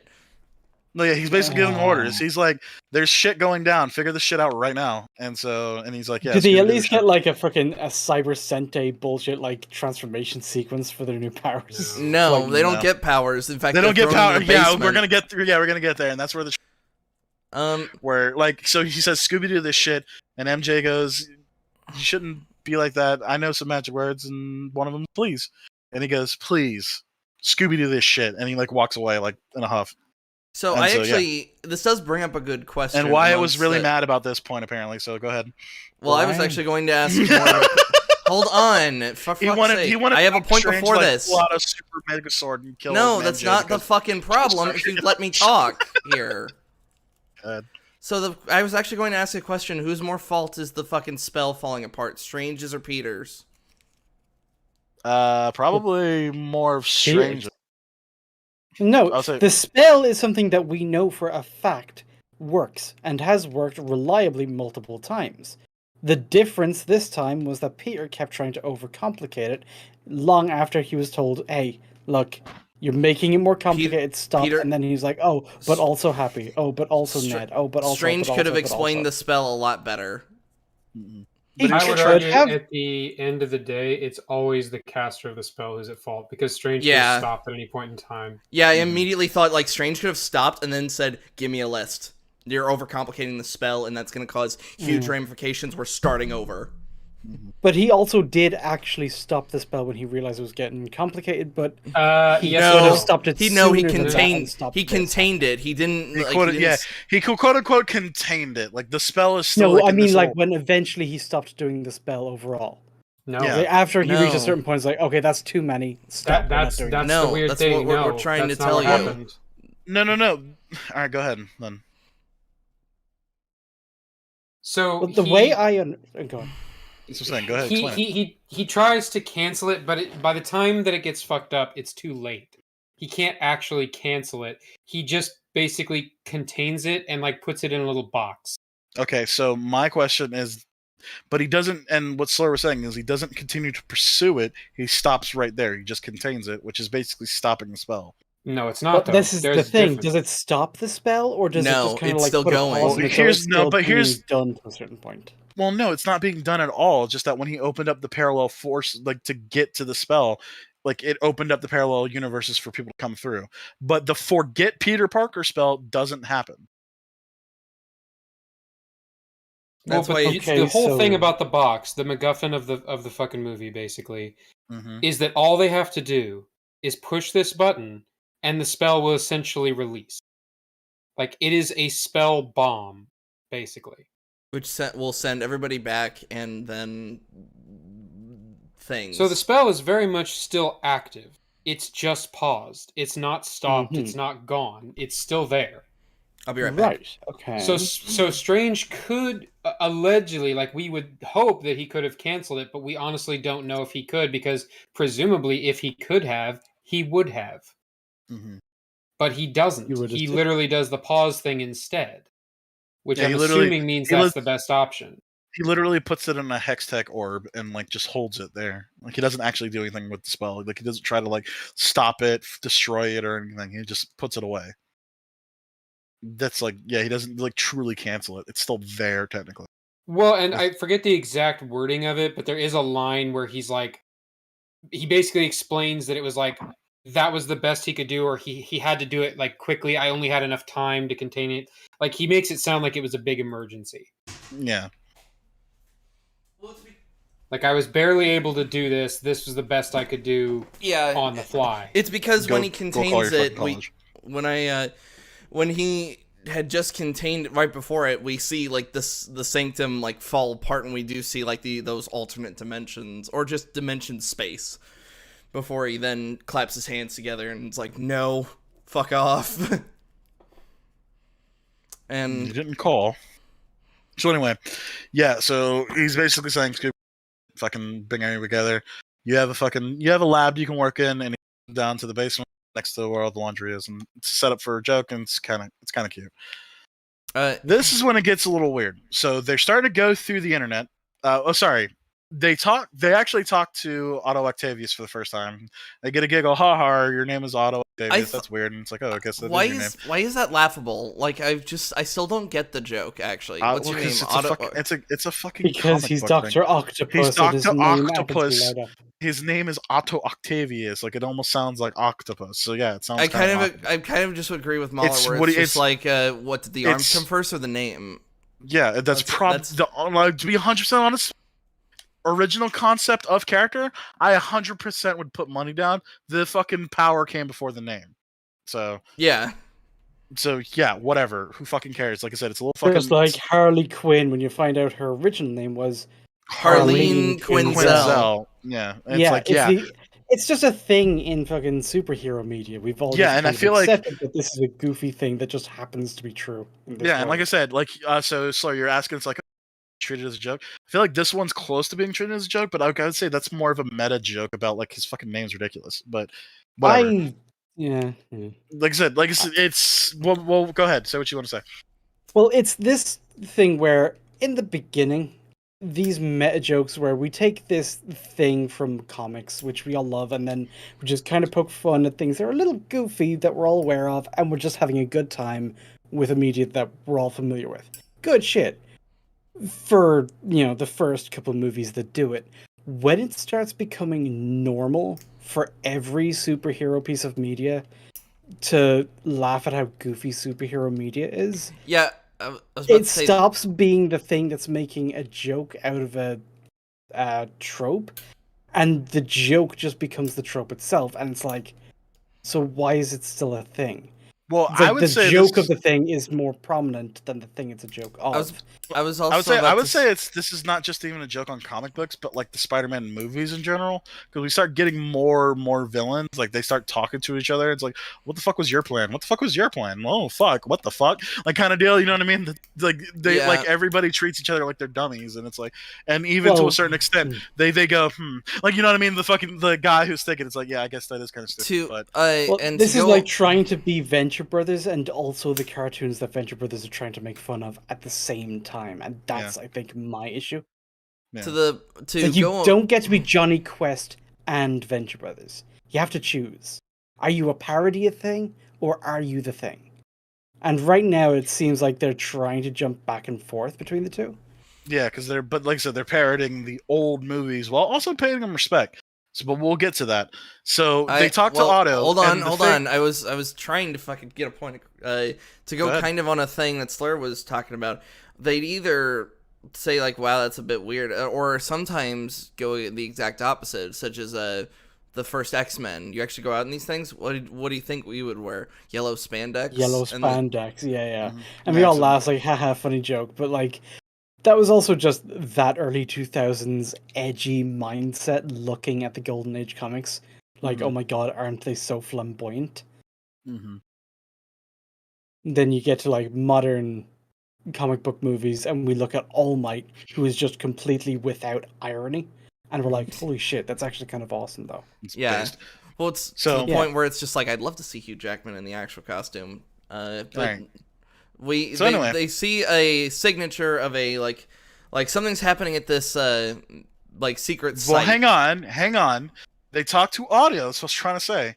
And it's revealed that he goes, "You knew the green guy who was flying," and he's like, "Yeah, he should have been dead. He died years ago from my world." So it's revealed to Peter that the Green Goblin he saw on the bridge was a dead man. And then they hear, oh, there's this guy fucking around this military base. He's a flying people are describing him as a flying monster. So he goes, oh, that must be Green Goblin. Let's fucking skip to the loo, my darling. And so to do the... Because a lot of his suit functions are still down, not to mention the suit's still covered in green paint. So he turns it inside out. Yeah. He flips it inside out, and it's like a black stealth suit. All the wires. Which kind of looks like one of his suits from the comics, which is really cool. And I like how that's still kind of like all fucked up because it is like the suit inside out, so it's kind of playing on that. Hang on. The way his suit works, right? That mask know the way he has like the mechanical things on his eyes that mean that his eyes can be animated? Won't those now be pressed up against his fucking face? As a matter of fact, yes, they would. Yeah, fuck, you're right. I've been thinking about that. I've been thinking like this. Like, I also, guess won't it's the fine. lenses be curved in the wrong direction? They would be, which mean he'd have a hard time seeing, kind of. Yeah, because there's glass pressing into his goddamn eyeballs. And then, damn it, sir, why are you pointing? And then he's also has a phone taped to his chest, so that. Well, I was gonna get to that. So the suit looks good for the most part, but then he's got his phone duct taped to his chest. The reason he has this is because Ned and MJ can help him look for the monster. So they can provide visual commentary and quote unquote help him out. So literally they could be part of the movie, even though this literally could all be provide they can provide their Let's Play footage via Spider-Man. And there's literally doesn't his suit with all of its advancements have the ability to transmit video through his? We're assuming that's eyes. We're assuming that's down. That's down too. Yeah, but the problem is, it's like he's not now clarified. Got a fucking. Well, no. The problem is he's now got a fucking shiny fucking light in the middle of his fucking chest, despite this looking like a stealth suit. So it's like, yeah, and the only point of this is so they could go right, go left, kind of deal. And it's like you're not helping. Exactly. And it's like, why would you have that? And like, I remember this being really cringy when I was watching this. Like, I didn't like it either. It's really dumb. It's like, why the fuck why do you fucking people think you can help a guy who could dodge bullets? Fucking idiots. Well, anyway, it's like the PS4 Spider-Man. It's like, MJ, you don't have fucking powers. Fuck off. So he appears in the site where he thinks everything is, and there's some sand moving in the background. Ooh, and then a single dubstep note happens behind him. Well, no, it starts lighting up behind him, and he powers up his gauntlet without turning around. So he clearly knows something's behind him. So he's idiotic. He then turns around and then blasts the guy with the fucking magic web shooter, who's blue, by the way. It goes straight through this electrical figure, and then hits some trees, and then teleports some trees. Type. And then it transports some trees to the jail cell. So pretty fucking funny, not gonna lie. Like they kind of pop off in the thing. It's funny. So you know how during this movie, anytime a villain's shown up, they've played their theme. During this moment, for a split second, I was thinking, he hates me. He lied to me. So yeah, the figure in the electricity. Not Electro, but it's actually Jamie Foxx. Like, he's not blue and fucking like thing. He's Jamie Foxx with electric powers. So he wasn't. Wait, hang on. You either have him or you don't. What the fuck is happening? Well, here's the thing. They say the energy of this world is different, so it's solidified. Says the energy of this world is different, and he looks at his hands. Oh. And here's the energy of this world doesn't allow us to have our fucking tism-looking character design. Yeah, he hates me. He lied to me. Shut up!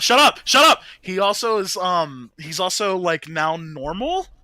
He's Jamie Foxx, but he's also not insane fanboy Max. Right, so he's not that character at all. He is not that character. It's weird. But he still is the character. It's kind of strange. So basically, they made that movie. They realized that Electro was cringe as fuck, and now they're just gonna do it from scratch because fuck. But they still have like that little bit of thing where he kind of cares about Spider-Man, but it's not like, what's the word? Obsessed or whatever. He's obsessed anymore. And like I said, he's less cringy and more Jamie Foxx, which was honestly a massive improvement. So Electro becomes Jamie Foxx. Then he shoots a blast. Shoots a blast, and then it's blocked by sand. And then Sandman appears, and he goes, "Hey, Peter, we're going to stop this guy, or what's going on?" Yeah, let's go help out. Yeah, because Sandman, at the end of the movie, was on Peter's side. So I thought that was a really interesting thing. So Sandman goes, "Let's fucking take this guy down." And he goes, "Who are you?" He's like, "Wait a minute." And he's like, "Yeah." So Sandman realizes that it's not his Peter Parker, but he's like, "We still got to take this guy down." So Sandman agrees, and then Sandman and Peter work together, and they take down Electro. Who's now naked, and they acknowledge it. It's like, I'm butt-ass naked. Yeah, Jamie Foxx talks like Jamie Foxx, and not at all like how Max did at the end. Well, I mean, once again, it's an improvement that because movie, you're like, why would they do Jamie Foxx like that? Why would you get an actor this cool to play that character? Yeah. And so yeah, he's less Max, more Max from Chasm 2, Jamie Foxx, and more Jamie Foxx, which, like I said, isn't a massive improvement. So yeah, it's just like, yeah, he's butt ass naked, and so they Peter fucking Peter runs over, grabs him some clothes, and then shoots him blast that sends him to a jail cell, and then Sandman goes, "Wait, what the fuck was that?" Sandman's like, "That's sus as fuck," and then, "Why did you do that? I don't fucking trust you. Who the fuck are you?" And then before he could do anything, he blasts him with a blast too and puts him in a cell. And so there's a pretty funny joke where he's looking at or Ned is now looking at the electric guy and the sand guy, and he's looking at the tree, and he's like, "So is this like a tree guy?" Yeah, he's just like, "It's just a tree, bro. It's just a tree, bro." As of right now, it's feeling like this is the Pokemon Go of the Spider-Man franchise. Kind of. Well, hang on. I was about to say, it kind of starts to feel. Then we get the boy who appears. Hold on. Peter, in the meantime, is fixing the electrical lines that he broke. Okay, yeah, who gives a shit? So anyway, in the meantime, Green Goblin is starting to have mental issues, and he's fighting with himself. He hides his glide. Well, yeah. He puts his mask on a dumpster, and he's like starting to hide his glider or stuff like that. He's trying to like cover up because he's like freaking out because he doesn't know what the fuck's going on.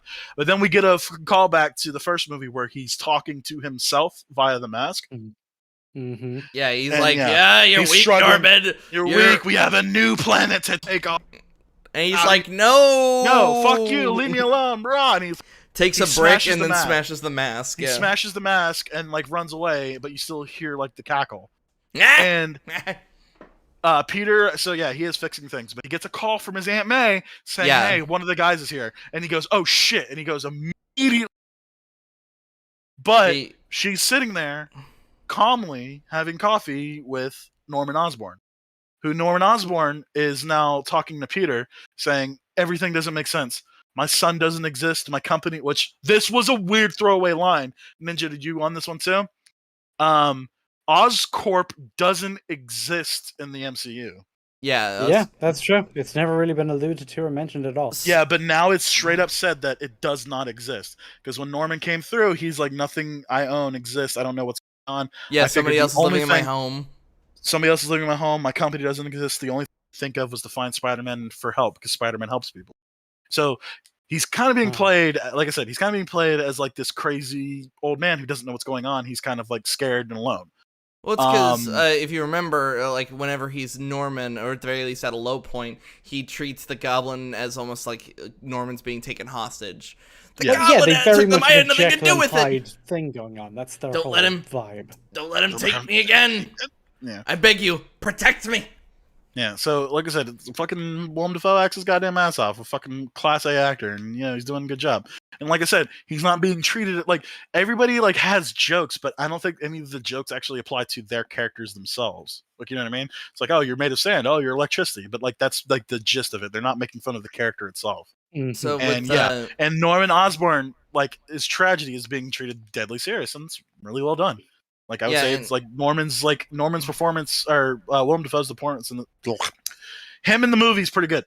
So I said, May is like, "You've got to help these people," and Peter's like, "It's not my responsibility. Like these are from I have to send them back." Different. And she goes, and she's like, "It's always your responsibility to do what you think is right." And he he kind of like he takes that to heart, and he takes Aunt May drives him and Gabi to the Sanctum Sanctorum, and he literally walks Green Goblin down to jail cells, and that's when we actually get the first time we see Norman Octavius, which was a pretty cool scene. Otto and Norman have a good little back and forth. It's like, "I saw a corpse." Yeah, and then that's when it's revealed that when I got taken, I was AKA Peter Parker. It's like, I was fighting Peter Parker. And it's like, "Oh yeah, blah, blah, blah." And it's also revealed that Norman dies, and then Flint Marko, Sandman, he goes, "Yeah, so did you, Doc." He points to the Dr. Octopus, and they all start to put it together that everyone who's fought Spider-Man has died, came with a terrible fate. Including fucking Electro goes like, I was about to become I didn't die. I was about to become pure energy, and then shit, I died. I mean, what does he think becoming pure energy means? And then he sees there's the back and forth between Max and Dr. Connors. This is where we find out that Connors, and this is where Dr. Connors speaks, and he doesn't speak like Monster Mash like he did. Yeah, it's like last time I saw you with a perfect English accent. It's kind of hilarious. Yeah, and so the two jokes are made. Last time I saw you, you had buck teeth and a comb over. Did you get a makeover, Max?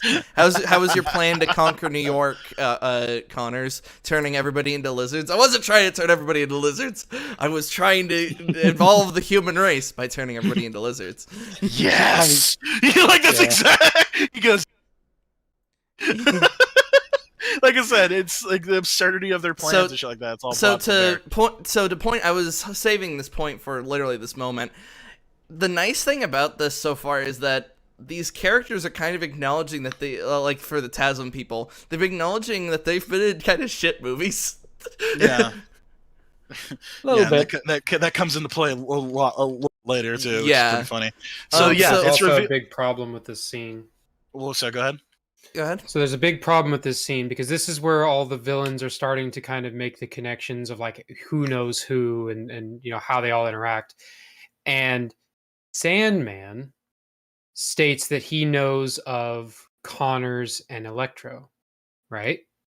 No, I thought he only knew. No, that was only Norman and Otto. He said it was all over the news.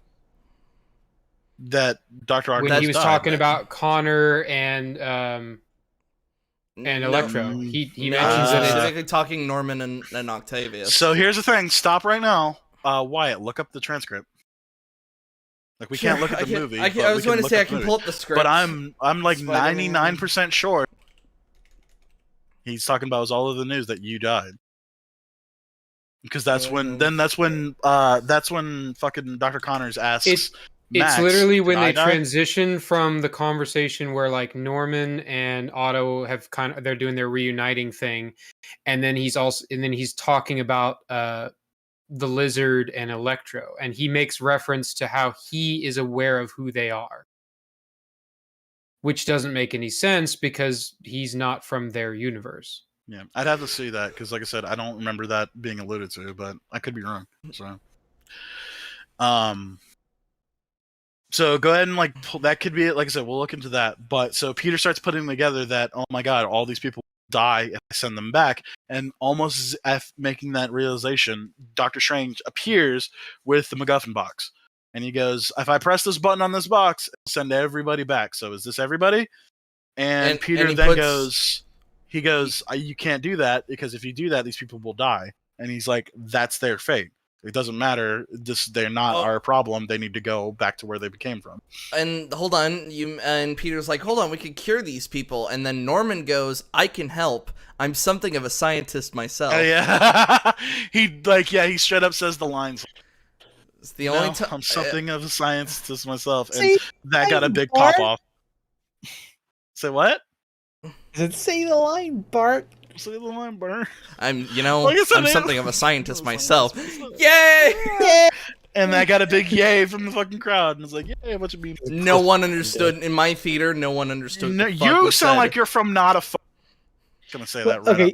Anyway, there are a lot of movies that's like it's a pure fan service entry. You're going in, it's like, I want to see keys being jangled, but some good keys, and this is just juggling with keys.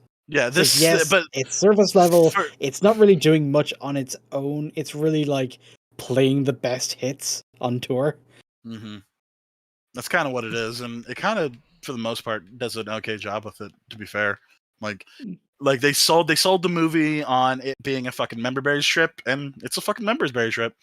So yeah, so Doctor Strange is then like, why? And Peter Parker's like, no, I want to save these people. So this is when he steals the box away from Peter Parker, and this is when Peter Parker and Doctor Strange actually start to fight each other, quote unquote fight. They don't. Yeah, well, for the good like few minutes, Strange fucking owns that fight because he's opening portals left and right. Peter's webbing himself, and then he straight up just whips him back, and then just fucking sends him into the astral plane. It's a mirror dimension. No, I'm talking before that. He hits. Oh yeah, he fucking hits him. He hits him. He hits him with the like the soul punch or whatever, where it like knocks his body. It sends him into the astral plane. Mm-hmm. And like he then tries to take the box away from Peter's body, but this Peter Tingle basically keeps the box away from Doctor Strange. Which, for a good... I don't know if that would work that way. So it does. It does. Well, I hate to... The way his spider sense works is like a big old question mark anyway, because what ability that spiders have is that based on? Nobody knows. Yeah. It's just a thing he's always been able to do. Yeah, fuck it. He can see the future. Why? Shut up. On a subjective level, I actually really enjoyed that, because in the comics, they're like the spider sense works even when he's unconscious. So, well, I mean, that's if you just go off of what the spider sense is. Yeah, it has to work when he's unconscious because it's pure muscle reflex. Exactly. His body knows that thing is coming towards him, and he's in ultra instinct permanently.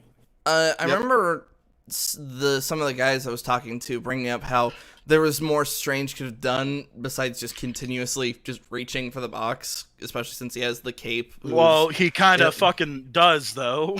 What are you talking about? No, while Peter's while he's like in the astral plane, all he does is just keep reaching for the box, and it's like you could because he's also weirded out by his people able to dodge him.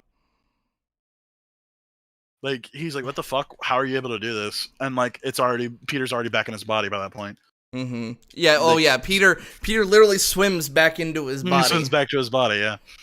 And then, so, I don't really want to spoil this, Ninja D.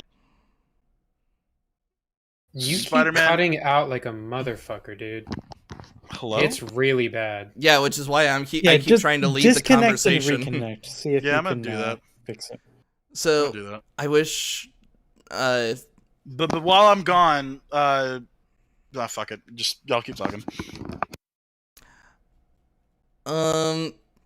So once he's gotten back into his body, he keeps trying to swing away. Strange throws the cape of levitation at Peter, and then basically sends them both into the mirror dimension.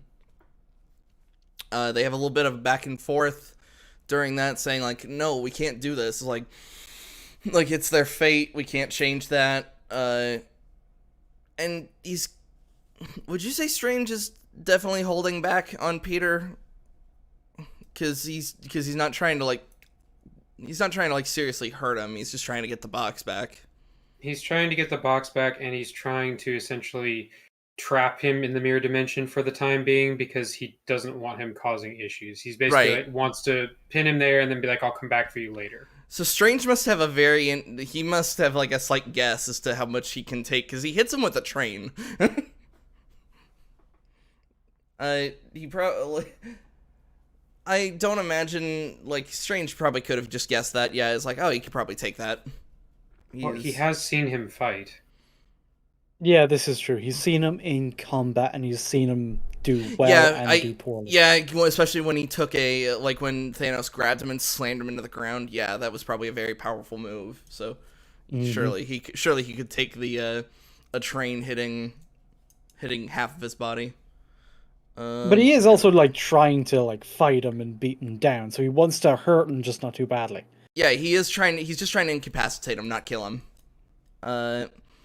So Peter basically, when he gets the box back, they go into what is essentially this weird prism version of the Grand Canyon. And Peter then goes, "I'm going to solve this with math." And starts webbing up the rocks, dividing by pi, and... Yeah, so basically he figures that the mirror dimension is essentially just all based off geometry. Yeah, because it's like a kaleidoscope. So he's like, oh, it's math. I can absolutely own the shit out of this. And so he essentially sets a trap for Doctor Strange, and then executes it, and webs him up, and takes it, in the mirror dimension. And he takes his sling ring, which is very important.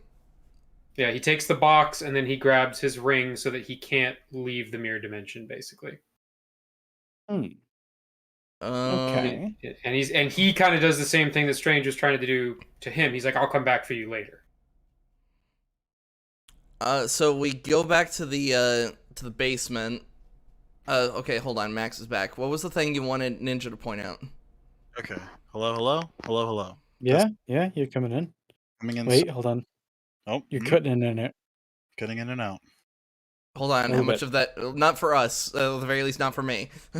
Yeah, I'm here. Okay, we'll give it another like sentence or so, just to see how you're going, and I'll let you know if I'm having trouble. Okay. I'm doing some mixing bullshit with my headset right now. Okay. Testing, 1, 2, 3. Yeah, I can hear you fine. Ebony Otagiron is a massive cunt. Okay. Did that come through? Susan just kicks your door down and goes. Just kicks my door down and goes. Anyway, so the Doctor Strange fight between Peter and Doctor Strange. Was there many major issues that you guys could notice besides, I guess, Strange not wanting to grab the box?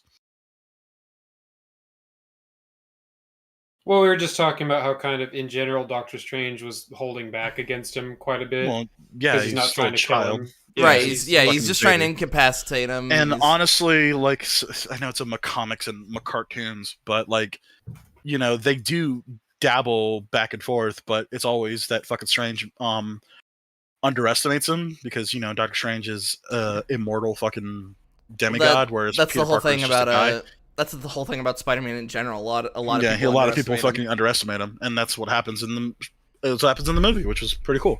He underestimates him because he thinks he's like, fuck it, I'm just gonna leave you in the fucking goddamn poopy universe, and you just stay here until I fucking figure this shit out. Yeah, we said he took the sling ring and he took the box. Yep. So was there any issues with that? Because I thought it was pretty cool. Like, legit, Slur, I would actually recommend watching this fight because it's actually pretty fucking well done. I mean, we did get glimpses of it in the trailer. It looked you get a little bit, but the more, like, in context and, like, how it progresses is pretty cool. I have issues with it, but not till they don't come up till later. Okay. So... All right. I kind of dug the fight. And so Spider-Man gets the upper hand on him, gets the box out, takes a sling ring. He's like, I promise I'll get you in a bit. And he leaves. But he's not sure exactly what he did because he doesn't know how long he's going to hold Doctor Strange back. So he then gives the box to MJ and the sling ring to Ned. And all right. We'll get to that. Hey, that's going to be a recurring gag, aren't you? It's going to be excited. Well, I don't know how much of a gag it is, plot relevance.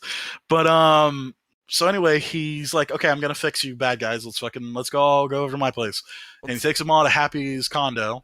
And, you know, it's kind of hilarious watching all of these, like, this little rogues gallery walk through this, like, face scanner fucking camera or whatever. It's and the only person that's kind of like, so Norman's willing to try because right now he's Norman. And Sandman is indifferent. And I think Connors is like, hey, I need to get back to my universe. I've got lizards to do. He decides to wait in the truck, which it's never implied why. He just has a bang on it and scares some people as a gag later, but that's it. We find out that Alex Jones, J. Jonah Jameson, has been kind of spying on them a little bit. He's been trying to fucking find out the truth behind Peter Parker because of how much of a scumbag and murderer he is. And he's turned the frogs gay. Let's I think we talked about it last night, but they straight up turned J. Jonah Jameson into Alex Jones. Even it was kind of a gag in the second movie, but it's straight up to where he actually interrupts. He's like, but before we get to that, I want to show you my I almost said fucking InfoWars supplements, but my Daily Bugle supplements. Yeah. It's like legit, he's Alex Jones now. It's kind of hilarious. I mean, that is also a direction I think they started taking in the games is when they... Yeah, they definitely turned him in Alex Jones. The podcast. In the PS4 version, yeah. I will say, it's kind of funny how in the beginning of the movie you see Jameson and he's just got a little dinky little green screen behind him. He's in a basement, and then by later in the movie, he's got a full blown studio. Kind of like Alex Jones. Yeah, exactly. How that works. It's weird. Really like that. Like, it's weird that they turned the most popular character and one of the most controversial people in, like, modern history, but it's like, it's played as like a positive in a way, but fuck it, whatever. Tell me what to do about Spider-Man, Lord. Destroy the MJ. Anyway, so yeah, so he's been kind of spying on him, and like Jameson's slowly working over to the apartment. Ooh, what's gonna happen there? So Octavius has decided to be the first one they decide to fix on. Hold on. Do that. Yeah, we have a fabricator in Peter's room. They use that fabricator they used from the end of the second movie, which helps build Peter Parker's new suit. It is essentially like a little mini Iron Man lab, complete with an arc reactor. And which Electro is just like and goes, what's that?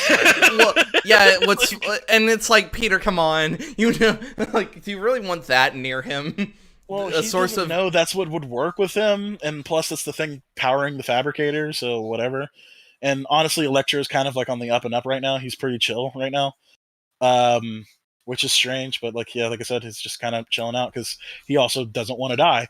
Which that's like kind of the main motivation of all of the villains, except for Otto Octavius, who's kind of like, I'm evil. So this is when, you know, he's like studying his robot arms. He goes, oh, there was an inhibitor chip that held back the AI inside of Peter Parker, or inside of Otto Octavius' arms. And he's doing this with Norman, by the way. And Norman's watching with him, checking out like all the holographics and stuff like that, and like really getting into it. Yeah, so, Norman even goes like, if you want, you can have a job at Oscorp if you're willing to commute multidimensionally. Commute multidimensional worlds, and he's like, thanks. So anyway, they build basically like a bootleg version of the inhibitor chip. It looks like, because it's a lot bigger, bulkier.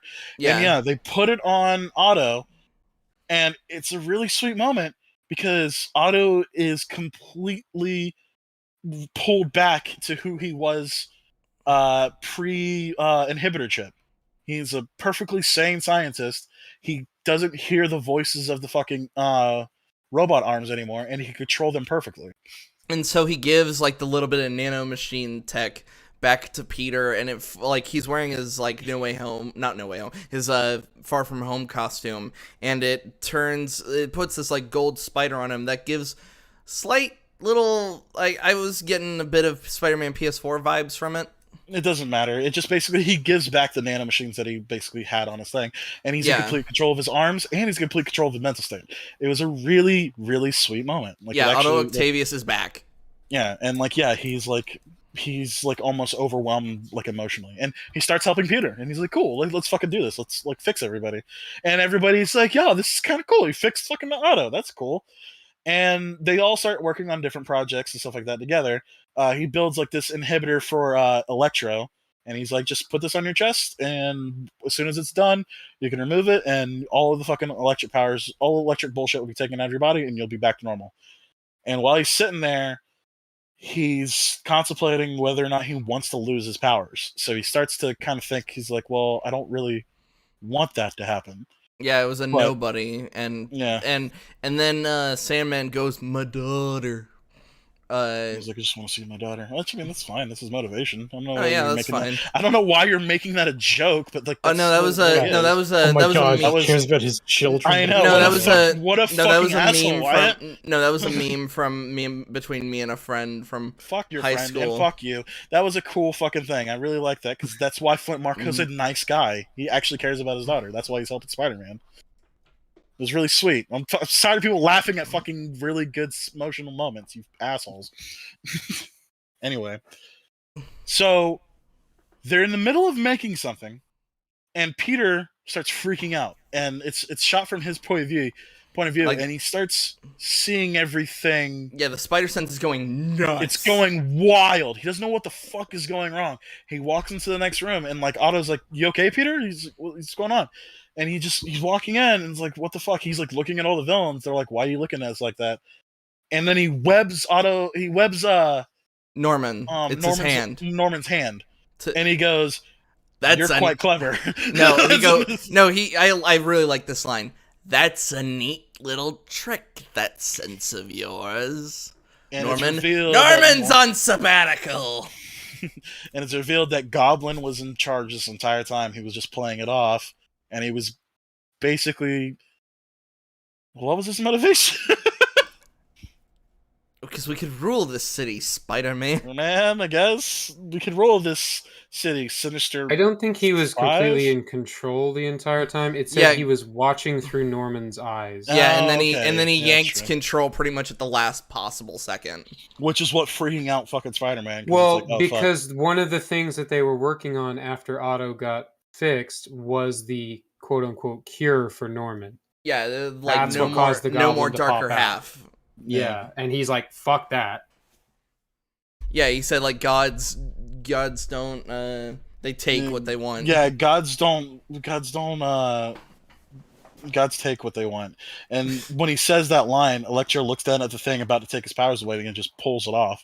And he's like, no, he's got a point. And it's a really fucking tense moment because it's like, who's on the good guys team? Who's on the bad guy team? Something's about to fucking pop off. And sure enough, Aunt May sees all this shit going down, and she's like, hang on. And while like he's giving his speech, she walks into the lab, starts grabbing stuff, puts it in a bag, and starts to walk out while he's not looking at her. And what was the fucking catalyst? Norman just finally snapping. Like Peter told May to run.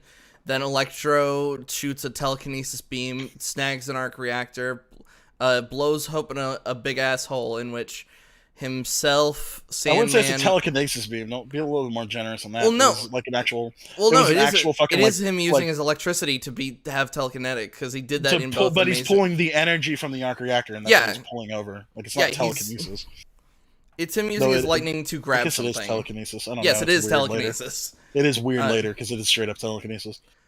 So he uses that, he snags the arc reactor, shoots at Octavius, that sends him flying outside, and that's how Electro, Sandman, Octavius just kind of just runs for a minute. Yeah, they all kind of scatter to the wind because shit's starting to go down. And Peter starts to fight Green Goblin, and like I said, and Lizard a little bit. A little bit, but I really like this fight between him and fucking Green Goblin. Like there was a lot of weight behind all of their punches and shit like that. Like the way they were slamming through fucking like walls and floors and shit. It was really well done. And like I said, fucking Norman just straight up giving him a goddamn spine buster was pretty sick. Yeah, they're busting through walls, and that's kind of how it was because Green Goblin was established to be like on par with Spider-Man strength-wise. So, like I said, it's pretty cool. When I was talking with like Southpaw and all the other people, we were kind of pulling into question like what was Goblin's durability during that fight because at multiple points, was like diet super soldier was his kind of thing. Yeah, there's a point. The serum made him crazy. There's a point where Peter is kind of just absolutely like he's got his he's kind of just holding onto his shoulders and then just wailing on his face. And Norman's just laughing through all that. And I was wondering, like, with all those punches, I was like, Peter, are you actually hitting him? You know you don't need to pull your punches as hard as... He might not have realized he needed to pull his punches. Yeah, he absolutely is pulling his punches. Yeah, because he doesn't realize... Yeah, as I say, he probably doesn't realize that, like, the guy he's fighting is on par with him, and it becomes more apparent. Even if he was... You gotta think, with Spider-Man's level of strength, he always pulls his punches, just like Superman always pulls his punches. Right, it's just when he's fighting people like Norman, like I get it. This is their first. He didn't know fight. who he doesn't. Yeah, right. I know. I'm just guessing like after like the third or fourth hit, how much like at what point do you just like all right, you need to amp it up just a bit? No. You're missing the point. Always, because with Spider-Man's level of strength, he would fucking kill people. Yes, I understand, and that's not who he is. No, I'm not saying. What I'm saying you're is literally advocating for it. No, but that he brings it up just a bit because he's done that before. Every time he's fought fucking Bucky and he others. Does that and in this film. Yeah, and it's still at the end of the movie, and it still doesn't even give Norman a black fucking eye or even a scratch mark. Okay, just because there's not a physical thing on him, you're saying he didn't win that fight? We're going ahead of ourselves, but let's fucking pull it back. Like, it's a weird fucking argument that, like, his makeup didn't change. I guess you could call that a flaw. It's an argument of durability by that point. Is this person getting hurt? Peter gets fucked up in this scene, and Norman doesn't even have a scratch on him. Okay. Does he act as if he's been injured, or does he just literally walk everything off like he wasn't harmed at all? I Peter feel like or there's Norman? I feel like there's a part where Norman is kind of playing it up, but then that's when he's like starts fucking with Spider-Man. Because he's seeing like how he's like, kind of holding back, and that was the whole thing between Spider-Man 1 was that he was like, you could be so much more if you just were evil. Yeah, Norman even has a line where he looks at him and he's like, all that power, and you waste it. Mm-hmm. So yeah, and like I said, the second like Norman starts fighting back, it becomes one-sided really fast, especially when Lizard comes in and starts fucking tag teaming with him. Yeah, he throws him pretty much right back at Goblin. Yeah, and Goblin then fucking starts bodying him a little bit more, and that's when he slams him down to the ground, and yeah. And May gets injects him, but that does fuck and all. Yeah, I thought the implication was that he was also kind of fucking with the lab process formula. Of that. Yeah, but it doesn't really play off anything. Like, he doesn't seem stronger. He doesn't look like more powerful or anything. But like I said, it didn't make him weaker. It sure as shit didn't make him weaker. And so before he leaves, he then throws a bomb at Aunt May and dips the fuck out. Oh no, he also hits Aunt May with the glider. Oh yeah, he hits her with the glider, shoves her down, and then throws a bomb towards her. And I remember some people saying, it's like, oh, what the fuck? Aunt May didn't disintegrate. What the fuck? Because there's a big explosion. And I would maybe kind of grant a little bit towards that, but it actually doesn't change anything story-wise. Because unfortunately, this is where Aunt May dies. Yeah, but before she dies, however, she spouts, with great power comes great responsibility. Mm-hmm. And Peter, and obviously fucking... There's a more important line that she has, though. Which was? That you made the right choice. Oh, yeah. That even though all of this blew up in his face, even though Aunt May got hurt, that helping them was the right choice. Mm-hmm. It's some of the best character work in the movie, and there's a scene coming up that is probably one of the best in the film. Mm-hmm. Yeah, I would argue that most of this movie has been... go ahead and let it take it away. So, Aunt May dies, basically, after telling Peter all of this. Peter is reacting to her death. He's fucked up. Like, he's losing it. He's like, May, get up. He's crying. Happy shows up and gets arrested and is like, Peter, you need to run. And Peter, of course, is just trying to take all of this in. And he doesn't even react to getting shot at, until he actually gets hit. He gets hit in the shoulder. They hit him in the shoulder, and he takes off and has to leave May behind. Mm-hmm. But it's some of the best character work in the film. It's a big emotional scene, and it hits pretty hard. And it hits. Tom Holland. Huh? I was just about to ask, because with great power comes great responsibility is something we have multiple direct comparisons for. How does this one measure up? It's pretty good. Yeah, I wouldn't necessarily say that line itself was my big takeaway from this scene. That line itself felt almost kind of forced, but the scene overall is fantastic. Mm-hmm. Yeah, and legit fucking Tom is he's fucking... I know fucking Nerdrotic is gonna be like, oh, I was 15, I didn't cry. But no, Tom is fucking acting his ass off, and he does a fantastic job. And then you could really feel the fucking did you see it? He's just fucked up. This point, it gets could have been me projecting a little bit because personal things, but it was like I said, it's he sold the pain really well. What makes it even, what emphasizes the point even further is right after this we have J. Jonah Jameson basically saying this is what happens when you're near Spider-Man. Everyone in his path gets hurt in some form or another. Yeah, so he takes off from the building that they're in and basically goes to a rooftop, and he's essentially standing in front of a giant billboard type thing that's playing the J. Jonah Jameson broadcast. And so he's been emotionally shattered. Physically, he is fucked. He just had his ass beat. He just got shot. So he's totally fucked. And J. Jonah is just twisting the knife. We've got multiple injured, at least one person dead, all Spider-Man's fault. Spider-Man's a fucking menace. This is what happens, and he's just crying. Like, it's an Act 2 low point. Like, goddamn. Yeah, and they give it a good time to breathe, because of course the MCU jokes come as they normally do, but they do take a good minute of like into the next scene. They're still giving the audience a moment to like catch up, because that was a lot of shit to deal with. Yeah, we cut to Ned and MJ, who are actually like the scene it started only like a minute ago. They're just sitting there for a good minute. They're literally they're just sitting there at a table looking at the box, and MJ's like, so MJ said like, if you don't check in, Peter, I'm gonna press this, and fuck those guys, I'm gonna protect you. But Peter has not checked in. Yeah, Peter hasn't checked in, and she's looking at the box, and she's like almost shaking, like she doesn't want to hit it. Zendaya also acts her ass off too. Like this is her best performance in like three movies as well. This whole movie, I was finally going like, oh, you can act. Yeah, great.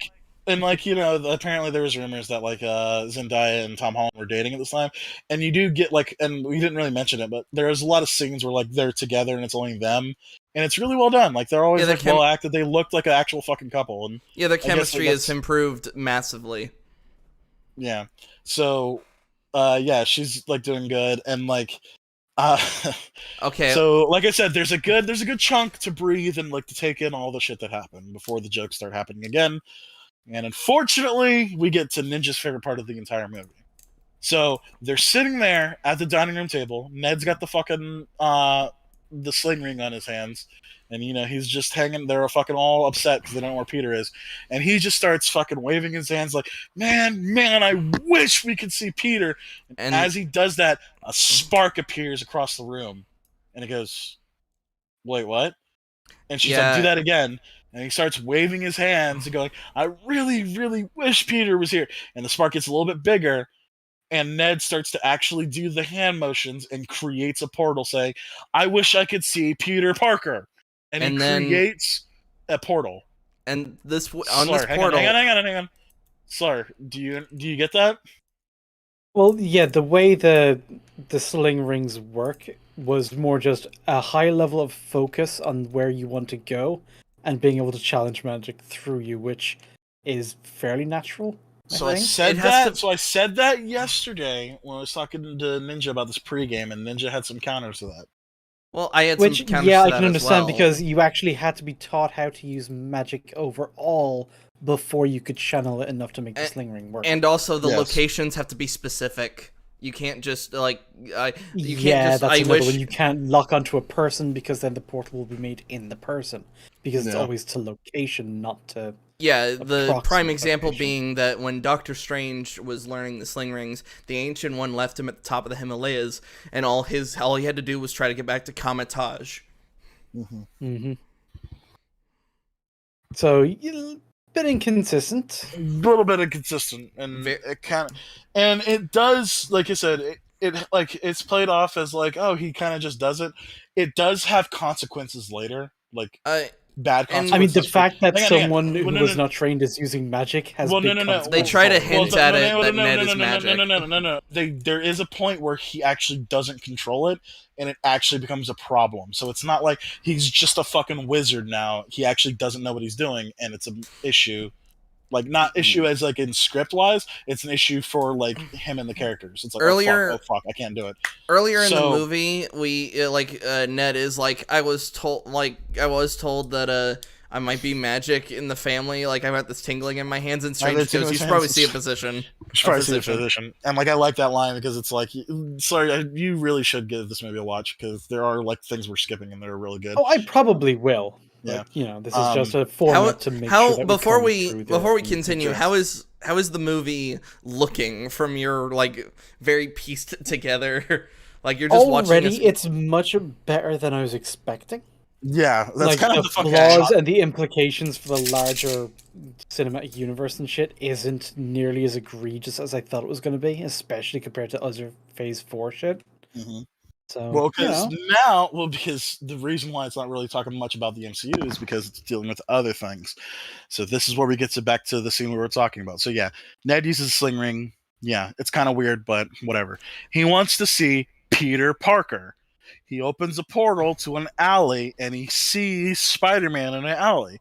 He goes, "Oh, hey, Peter." There's And something different about this Spider-Man as well. There's something a little different. But the Peter Parker turns around, looks at them, and goes, "Ah," and he hops through the portal. And they go, "Wait a second, that's not our Peter Parker." And sure enough, he pulls off the mask. Drum roll, pulls off mask. It's Andrew Garfield. And oh my god! I was going to say annoying clap. Annoying clap. There was cheers, bud. Well, no, there was a little bit of cheers, but there's something that happens later that there was big cheers. So they're just like they go. Who the fuck are you? What the fuck are you? You're not Peter Parker. What the fuck is going on? What the shit? Meanwhile, and he's like, "Yeah, I'm not Peter Parker. I don't know." But I'm trying to. Well, no, that's the other one. I mean, he's like, I'm trying to figure things out myself and stuff like that. But they're like, how do we know you're Peter Parker? And there's a couple jokes where fucking, like I said, I won't spoil the jokes when you actually watch the movie. They're pretty funny. I won't spoil a joke, but I will spoil a bit of a personality thing. The second he goes through the portal and is kind of his base, like things are put together. Since this Peter is like super sciencey, they're like he has string theory, multiverse, interdimensional. Like he's just listing off and like. Well, you say that this one is sciencey. They're all kind of sciencey, but like they. Themselves. Yeah, the problem being is that they like various versions have leaned onto that a bit more. Like Toby, he went to science classes. Well, hang on, all right, yeah, whatever. There's whatever. So anyway.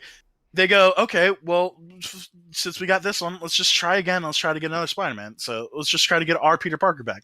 So he does it again, and sure enough, this guy who looks like he's dressed as a youth pastor steps through, and it's fucking Tobey Maguire. And that got the biggest pop-off in the theater. Another loud, annoying clap. And, that was really a weird thing with Tobey. Did anybody else pick up on this? Where his lips weren't moving when he was talking? A good couple lines were ADR'd. So the reason was it ADR'd? That's weird. With Why? the weird lip moving, I can only assume it was ADR because I saw it too. I was like, what the fuck is going? So yeah, he does this thing, Slayer, where his top lip doesn't move when he's talking. And I guess it was ADR. I would actually be really curious to actually see the behind the scenes of when Tobey Maguire's on screen. Because it's like, oh, it's Tobey Maguire and he looks older, but yeah, that's the thing. He's an older Spider-Man. That's kind of like they're kind of going for not a loser version of Peter B. Parker from Spider-Verse, but he's still like an older, more experienced Spider-Man. And it's kind of like the deal. So with the whole the clapping thing, I have 2 points on that. The clapping made me miss actually a really good joke was when Toby steps through. They're just like, oh, it's just some random guy. They're like, hey. But the thing I wanted to ask you, Slur, what's your opinion on audiences cheering and doing all that stuff? Well, I'm from not America, so cheering and clapping and shit in a theater just isn't done here. Yeah, we're built different. Americans clap at fucking everything. We clap at fucking you tipped the movie, and then you clapped at how well they received the tip. And then they tipped you for clapping. Yep. So, and there's a cool moment where both Toby and Andrew are looking at each other. And without even hesitation, they both shoot webs at each other. And almost engage in combat. But Toby shoots a web shot at Andrew's arm. And it's like, immediately at the web shooter. Yeah. All right. And so, like I said, it's a really interesting moment where we see both Spider-Man interact with each other. Toby gives a look, too, is just like, yeah. Because this is the most, out of the three, he's the most experienced. Mm-hmm. And so, so, like I said, it's fucking big-ass, member berries things. But honestly... Mm-hmm. Is there, Wyatt, Ninja, can you guys think of anything really wrong with this scene? Besides the Ned thing? Other than the Ned thing, I was about to say, I'm not sure if the jokes go on for a little too long without spoiling them, because we're just not talking about don't spoil the jokes, because like I said, there's some bangers in this part, and I don't really want to give too much away. No, it's got some pretty good writing because they immediately we can't find our Peter, and there's another good point of dialogue where He's like, well, where does so Toby goes? Well, where does he go to be alone? Because I like to go to the top of the Chrysler Building, and then Andrew goes the Empire State. It's like a better view. It's like that is a pretty good view. It's a pretty good view. like I said, it's good shit of them interacting. It's pretty fucking good. It's good shit, but it's the very same good shit that Into the Spider-Verse has already done very well. Exactly. Yeah, this movie feels like a live action Into the Spider-Verse. Like weirdly about that, like because that's kind of how the other Spider-Man are treated, and it's like it feels like they wanted to go harder, but they only had these 2 other guys. So you know what I mean? It felt like there should have been 2 more Spider-Men here somehow. Ninja, but did you have any? They didn't get a chance to get it on there. Did you have any problems with the scene other than Ned? No, Ned's the biggest problem with the scene. Yeah, Ned's a big problem. Yeah. Problem why? Because he just used a fucking sling ring. Oh, he's got the same ongoing problem, not a new problem. Oh yeah, it goes on a lot, and it kind of helps facilitate the plot a lot. And like at first, it's kind of a joke, but again, like, can it really be just considered a recurring gag if it's like no, it heavily affects the plot. Yeah, no. As soon as he is actually able to successfully do magic at all, it stops being just a gag. Yeah. So they go, well, where's Peter? So yeah, Ninja, anything else about the scene you can think of? No, we're trying to keep it light on the jokes, because like I said, it kind of wants her to see it. The jokes of that scene were awesome. Yeah, they're pretty good.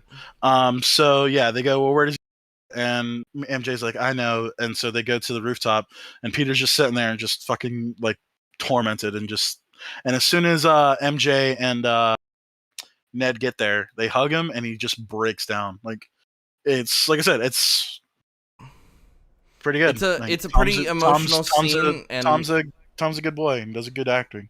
Yeah. So unfortunately, I have only seen Tom play Peter Parker. I haven't seen what's that movie with Sebastian Stan with the pastor? It's got Robert Pattinson in it. I'm waiting for Ninja because I know he's seen it. I forget the exact name of it, but it's like the devil. Something. The devil. Yeah, it's really fucking good. Yeah, I've heard you told me he acts as really fucking good in that movie. Yeah, and honestly, as like weird as the Uncharted movie is gonna be, like I kind of want to see what he could do in it. Like, remove the game from the fucking movie. Let's see how Tom does. And there's a gag at the very end of the trailer. Scottish welcome. What? Yeah, that's literally the best joke in that trailer. It's phenomenal. Yeah, because like for a split second, I actually was like, yeah, that's Drake reacting like a good proper Scottish welcome. It's proper Scottish welcome. Okay, yeah. And then, yeah, Nathan just going, what? So yeah, so he's like breaking down. He's like, "This is all my fault. I fucked up. Like, this is terrible. I want to fucking kill this guy." And that's when the other 2 Spider-Men, like, she's like, "Hey, there's some people here to see you." And the other 2 Spider-Men drop down and like check on him, and like, he's like, "I don't want to hear it. I don't care what I'm supposed to do." And they both see this basically younger version of themselves, and they 100% understand what he's going through. Yeah, so basically, it's really well done for all 3 Spider-Man actors. It's actually they're probably better actors here than they were in their movies. Yeah, to explain another thing that I was talking about, Slur, a lot of this movie is just payoff to just everything we've ever been invested in. Except for there's a little bit of difference with, so it feels like they kind of rewrote the TASM movies a little bit, because I mean, you're saying that as if that's a bad thing. Yeah, I know, that's what I'm saying. They realize it's shit, but they kind of play. So Andrew Garfield's like, I understand, because I wasn't strong enough to save somebody, and afterwards, I kind of. So stop pulling my punches. We talked about how we got into a little bit of a tizzy about like Spider-Man pulling his punches. Andrew Garfield straight up says, "I stopped pulling my punches." Like, that's all he says. But like, so the implications, like, he straight up went Punisher mode on people. And he said, "I could." He's like, "I couldn't," and he's like, "I couldn't stop." Like he actually looks like he's about to have a breakdown, because he's admitting that he's like he's turning into a bit of a killer. Yeah, and he's like, "I don't want that for you." And the same thing with fucking Tobey Maguire. Toby goes into the when my Uncle Ben got shot, I wanted the guy dead. I wanted to tear him apart. I got what I wanted. Because remember, like he didn't kill him, but the guy did die. Yeah, and he saw the death through. Like he watched him die and didn't save him. Yeah.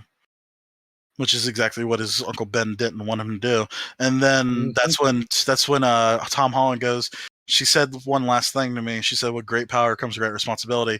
And like that, like as soon as he says that, the other two Spider-Men like almost like look shocked, and it's like, yeah, my Uncle Ben said that. And then he looks over at Andrew Garfield, he's like, my Uncle Ben also said that. And he's like, as bad as it is, maybe this is what's supposed to happen to you. And like, so yeah, like he's going on his hero journey, and like he's starting to fucking deal with that.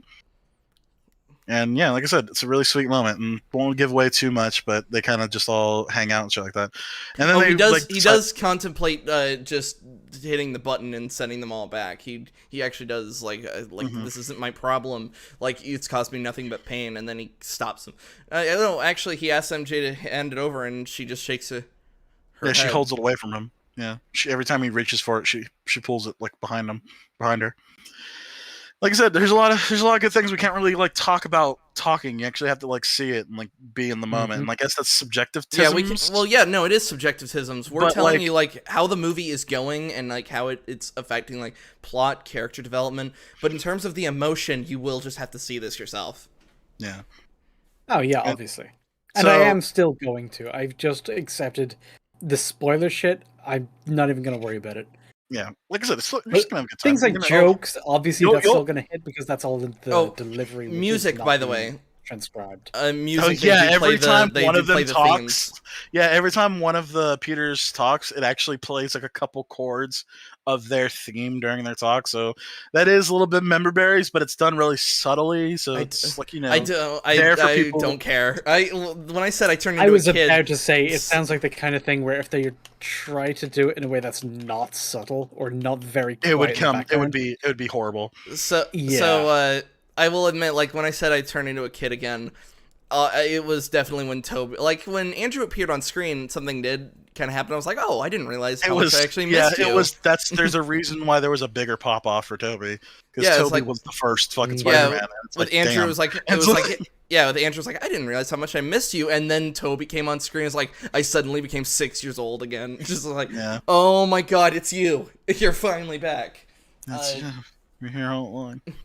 Just as beautiful as the day I met you. Yeah. Anyway, his touching his very old and wrinkly face. You're as beautiful as the day I met you.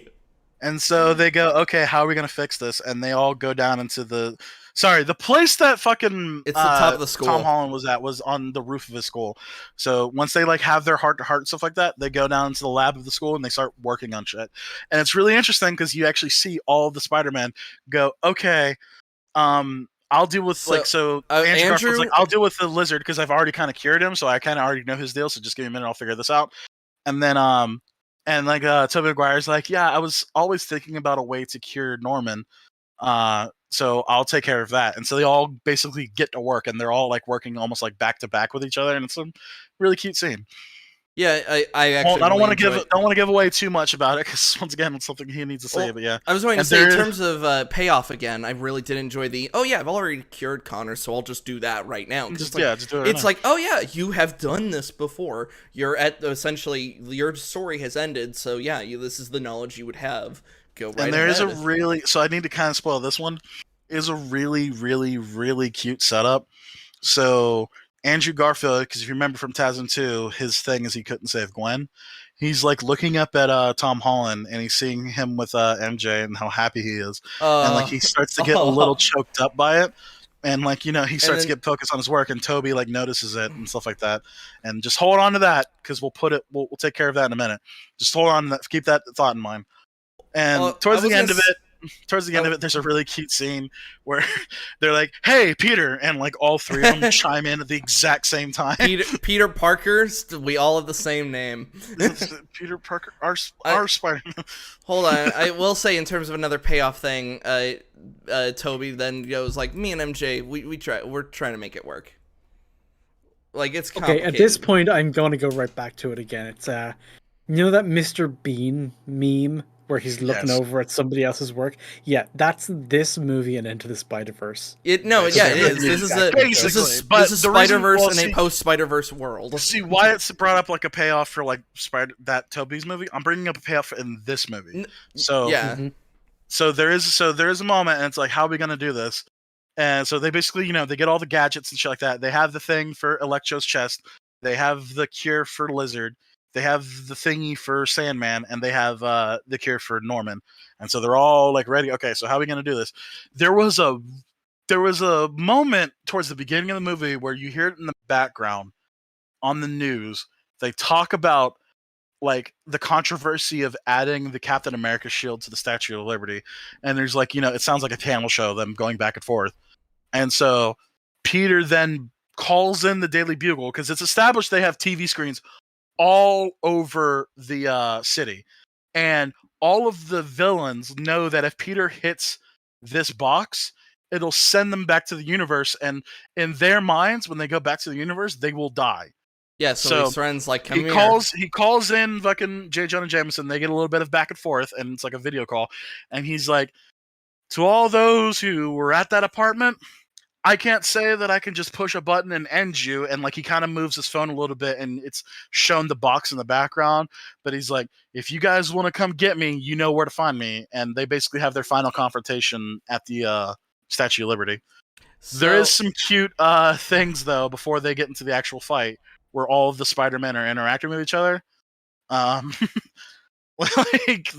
back crack, my back thing was kind of hilarious. Yeah, I don't want to give away too much because, like I said, well, you already brought it up. It's kind of the reference to my back, and Andrew gives him a little pop. It's like Andrew gives him a back crack. In terms of addressing another meme, they do talk about the webs. Yeah, they talk about Tobey Maguire's webs, and he's like, I don't know. He's like, it just comes out of you. they're both just like, what the fuck? Because both of them have web shooters. They can't just make it. Yeah. Which is what Spider-Man has in the comics. Like, yeah, that makes sense. Because what the fuck is his hand? What's coming out of his hand? It's coming out of his wrist. It's coming out of his zit. What the fuck are you doing, bro? Which is kind of funny because after the Tobey movies, Spider-Man for a good few years had the organic webs. Mm-hmm. So yeah, and like he's like, what is it? He's like, I don't think about it. I don't think about breathing either. Do you ever get a web block? And then he brought up Spider-Man 2. It's like, oh yeah, there was I did have a web block. It was when I had like a crisis of faith and all that stuff. It was kind of like an existential crisis kind of deal. Like, I kind of ran out of webs, and they were saying they ran out of webs because they just ran out of web fluid. Yeah, Andrew's being all self-deprecating, and Toby was just like, what's all this like self-hatred? Like, you're pretty cool. You're amazing. Yeah, no, they both that nobody else laughed at. Fuck, why did none of y'all get this, you clapping fucking You're the amazing Spider-Man. Hey, he's like, you need to stop all that stuff out. You're amazing. No, but he's trying to accept it. Like, he's trying to accept this compliment. Like, yep. So, no, like, I want you to say it. I want you to, like, I'm amazing. Like I said, it's amazing space. It's why again, it was another moment where it was just like, yeah, Andrew, I genuinely didn't realize how much I missed you. You're a good boy. You may have you may have turned into a serial killer in your universe. We're just gonna talk about that. Here's the thing. You may have killed. Andrew Garfield, I've warmed up to as Spider-Man. I originally thought like his performance was a bit cringe, but then it's like, oh, that's kind of what Spider-Man kind of does half the time. But it's like, oh, the Amazing Spider-Man was never your fault, Andrew. It was the fucking writers. Yeah, and like I said, this movie feels like it fucking really addresses. Yeah, because he acted his heart out in that fucking movie when you really think about it. So naturally, everybody starts showing up. Electro appears, and like whenever he pops into frame and start using his powers, like the arc reactor reacts, and it kind of creates this thing on his face that kind of looks like the costume that he had from the original costumes. It's like an electric star that appears over his eyes, which, like I said, is from the cost thing. But it's done like it's not like egregious or anything. It's only when he like basically fires up at max power. So it's not like always there. It's like a little subtle nod to like his original costume. So we have Lizard, Sandman, and Electro at the current moment. And current, get it? Yeah. So while all the Spider-Men are running around, they're kind of just flailing at the current moment. They don't really know how to be a team. Well, they're not flailing. They are being Spider-Man against individual. No, yeah, enemies, but they've never worked with another Spider-Man, exactly, so they're all having issues. So they have a quick little powwow, and they're like, "Oh fuck, we actually didn't think about this because why would we? But we need to like actually work as a team." And they decide to work together. I will spoil a joke. Not to brag, I was part of the Avengers. The Avengers? That's great! What is that? What is that? Are you in a band? And he's like, you guys don't have Avengers where you come from? Yeah, they don't have the Avengers in those universes. And it's just like, all right, just... and then it's like Peter 1, Peter 2, Peter 3. It's like, just follow your tingle, and like, we'll take them one at a time. So they decide to take them one at a time, and they start focusing them down. So at this moment... they take the Doctor Strange box and they throw it to Ned, who is back at the lab with the sling ring, and MJ's like, "Okay, good. Now just close it." And he goes, "All right, I got it." And he tries to close it, and it doesn't happen. He fucking can't. And she's like, "Did you have any control over it?" And she's like, "It just kind of worked." And it's like it's not working. And like I said, it comes into play as a problem because he doesn't actually know what he's doing. Yeah, that's what we were talking about when it's like now it's this weird contrivance that's keeping the plot like wedged open. It's not really keeping the plot wedged open. It's just there's a lot of shit going on. A lot of bullshit. Time. Does it? Yeah, it's what brings the box back into the field because Lizard then just grabs it from them. Yeah, he does use it offensively too. Now I'm thinking about it. I completely forgot about that. It bites them back in the ass. No. He uses it offensively against Lizard because they're running away from Lizard. And and then he opens the portal to water.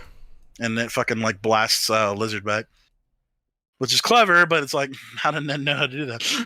It's like... so he tries to run away again, and then so before we get to that, they manage to. So Sandman is there because he's kind of pissed off that everything's going against him, and they manage to cure Sandman, Flint Marko, and like there's a nice little moment between Flint and Toby. Like you said, gonna save that for later. And so they managed to cure Flint Marko. And I don't know if that scene. Hold on, I don't know if that scene was. A lot of people were telling me that moment is reused footage from Spider-Man 3. That it wasn't actually like the actor there. I don't know about that. So, for reference, Sandman actually doesn't appear physically in the movie. Yeah, he's just like a sand guy walking around. It's not actually the actor who played Flint Marko. Oh. Yeah, it's like Hydro. Really it's like Hydro Man from the animated series. He's literally just made of sand. Yeah, he's just a sand guy walking around, and like he sits down on a couch and like just sand. It's sand all over the place. Yeah, he tries to scrape the sand off, and more sand appears. It's a defeating process. But yeah, that is strange. Now that I'm thinking about it, because he actually doesn't physically appear in the movie until the very, very end of it. And like I said, it looks like it's reused footage. I would be really curious to see the fucking makings of this movie, to see like that and like Tobey Maguire's mouth. Yeah, to just see like, hey. Watch it turn out to be the Blade thing. Toby just didn't talk at that moment, so they just CGI'd his mouth moving like with Wesley Snipes and his eyes. That's so weird. Yeah, it's like they originally just had him appear and didn't say anything, and then after the fact we're like, wait, hang on. Do you think we maybe missed an opportunity there? Yeah, he kind of is just staring at the camera for like a couple fucking minutes with nothing happening. Why did we do that?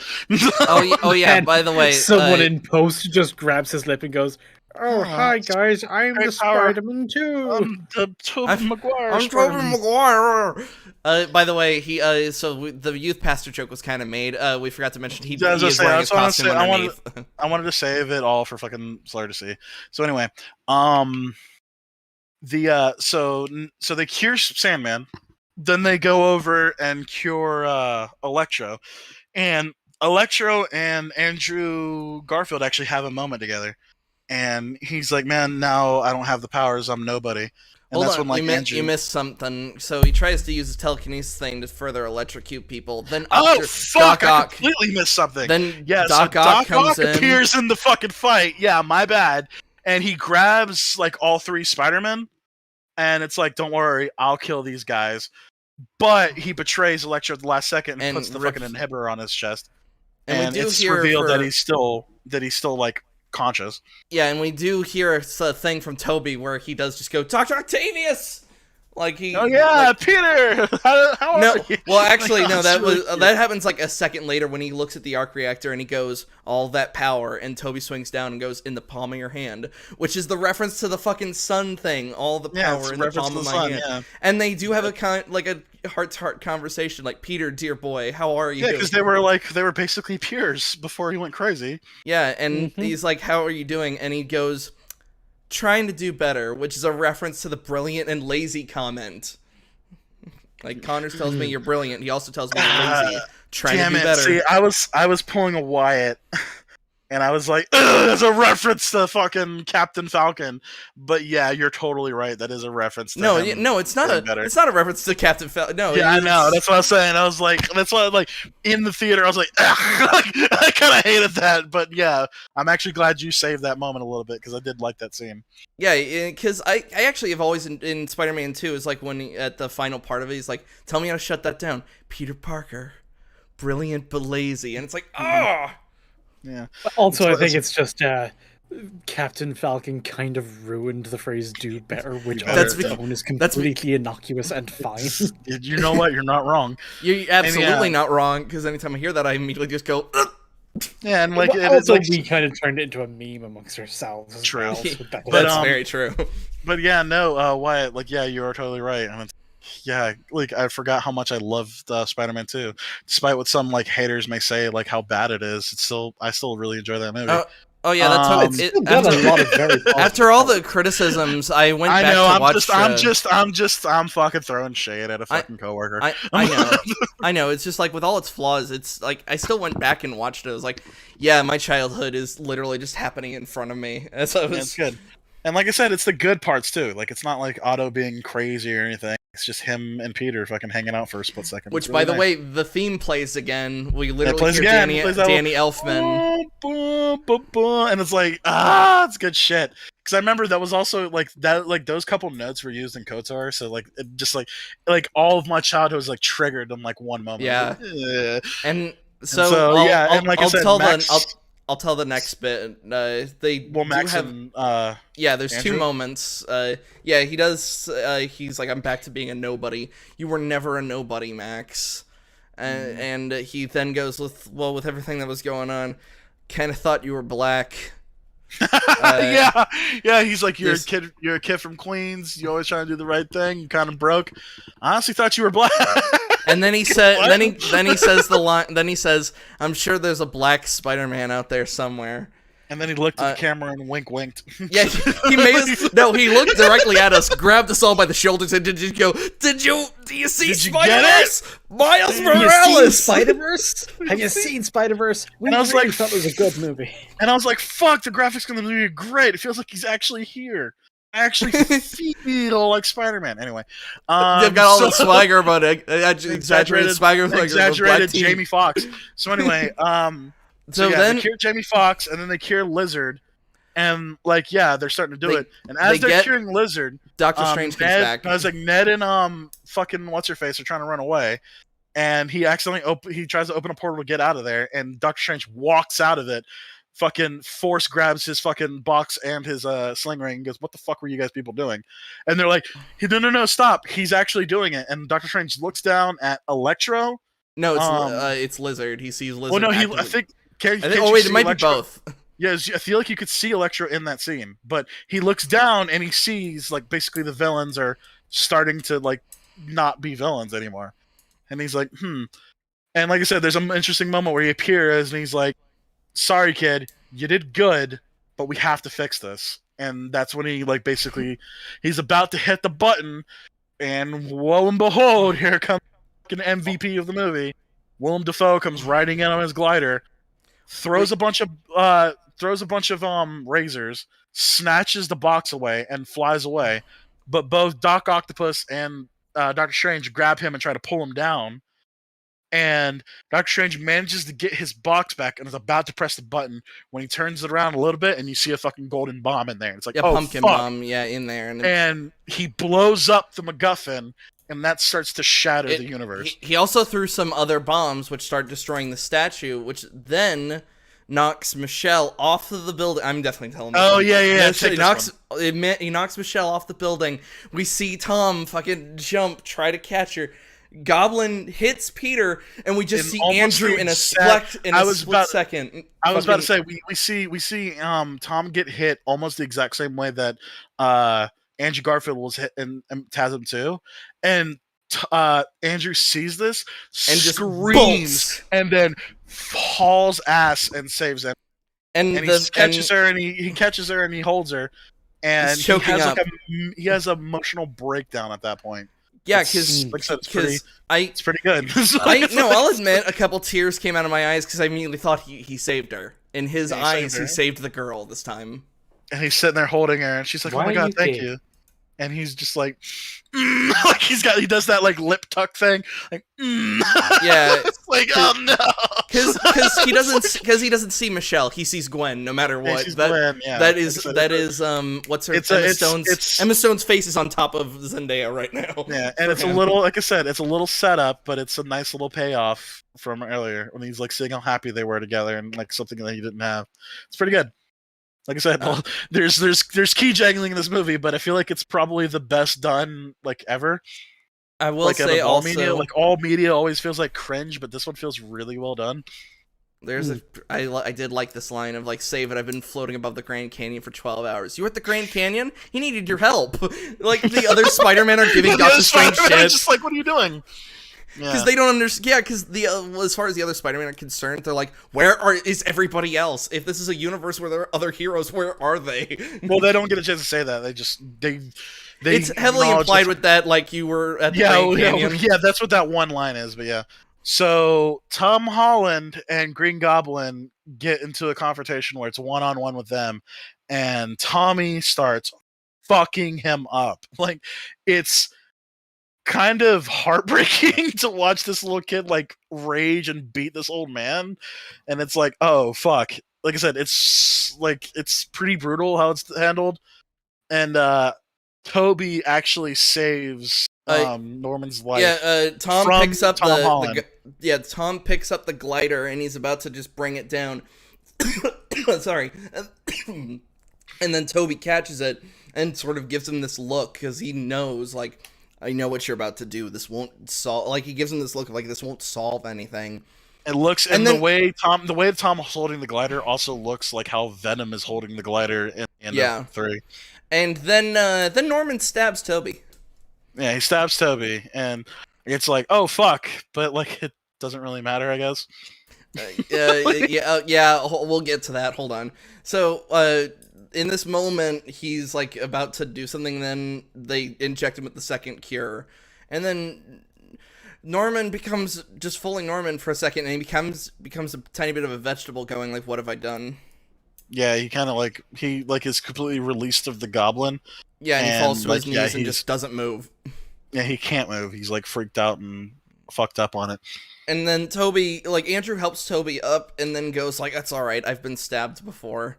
And it's like, was he? In the fight against Harry in Spider-Man 3, he got a bit of a knife to the gut, but not nearly enough. Because here's the thing. Oh yeah, he gets the side, but like that, like always looked weird to me because it looked like it went really deep, but it looked like it only went like an inch, which even then an inch can still cut some. That's a deep an inch shot. That's a deep gut shot. Yeah, if you're cutting an inch into your stomach, think about that. That's I was then about to bring up how that's enough to hit anything important. Well, I was wondering when it could have gone a bit deeper. I was wondering, like, was that the symbiote protecting him, or was he like stopping? Because Southpaw said that he stopped the knife as well, and it's like, I wonder if it's a combination of the two. How that knife didn't go a lot deeper. He's got the fucking Superman fucking precognition is whatever. Right. So yeah, but yeah, he's stabbed in this movie, and it looks like it went straight through his back, but he's like fine. I was about to say, like, Norman had a good shot of whatever organs he wanted to, and so how did that stab not get anything vital? Yeah, it was really strange because I thought they were gonna kill Toby. I was like, man, that's that's ballsy. I don't know if I would have walked out or not, but I would have immediately was like, oh, you brought in Toby just so you could fucking kill him. Fuck you. Yeah, and like the thing is, like, I mean, kind of did something a little bit worse, but we'll get to that. So yeah, so there is like basically a bunch of purple shit in the sky just cracking apart and shit like that. And Doctor Strange is doing his best to like piece it together. And Tom Holland's like, what's going on? He's like, I can't hold it. They're coming through. And this is when like all the theory crafts and it's like, oh, it's gonna be the X-Men. Oh, it's gonna be more Spider-Man. Blah blah blah. But all it really is just other parallel universes that apparently know who Peter is, because like you could see in one of the silhouettes it's clearly the Rhino, but not like the mechanical Rhino from TASM. But no, it's clearly like, Paul Giamatti going, I am really, killer. Yeah, but anyway, you could see a bunch of other people and it's like, oh, it's implied that everybody who knows Peter Parker is. So he goes, well, can you still do that spell? And so Ninja, this is where this comes in. He basically brings up the spell to make everybody forget. Well, no, sorry, he doesn't bring up the original spell. He makes a new one, doesn't he? Yeah, it goes even deeper. It's yeah, so he wants to forget Peter Parker exists. Everybody to forget Peter Parker exists. Sorry, you hear that? Right, so that means it's going to go back to what the original would have been in this universe, but now it's going across all universes, so nobody anywhere will know who he is. No, it goes even deeper. The implication is just that, like, it's just this Peter Parker because he's basically the anchor point for other universes. So I guess, I don't know, it's strangely worded. Remember the logic that means they're able to come through. So it's anybody who knows that Peter Parker is the secret identity of Spider-Man. And that means it's any Peter Parker is the secret identity of any Spider-Man. So it means that even though he is the anchor point, the spell affects all of them. I was going to say that's questionable even at best because Max had no idea that Andrew was Peter Parker. Wait, didn't what?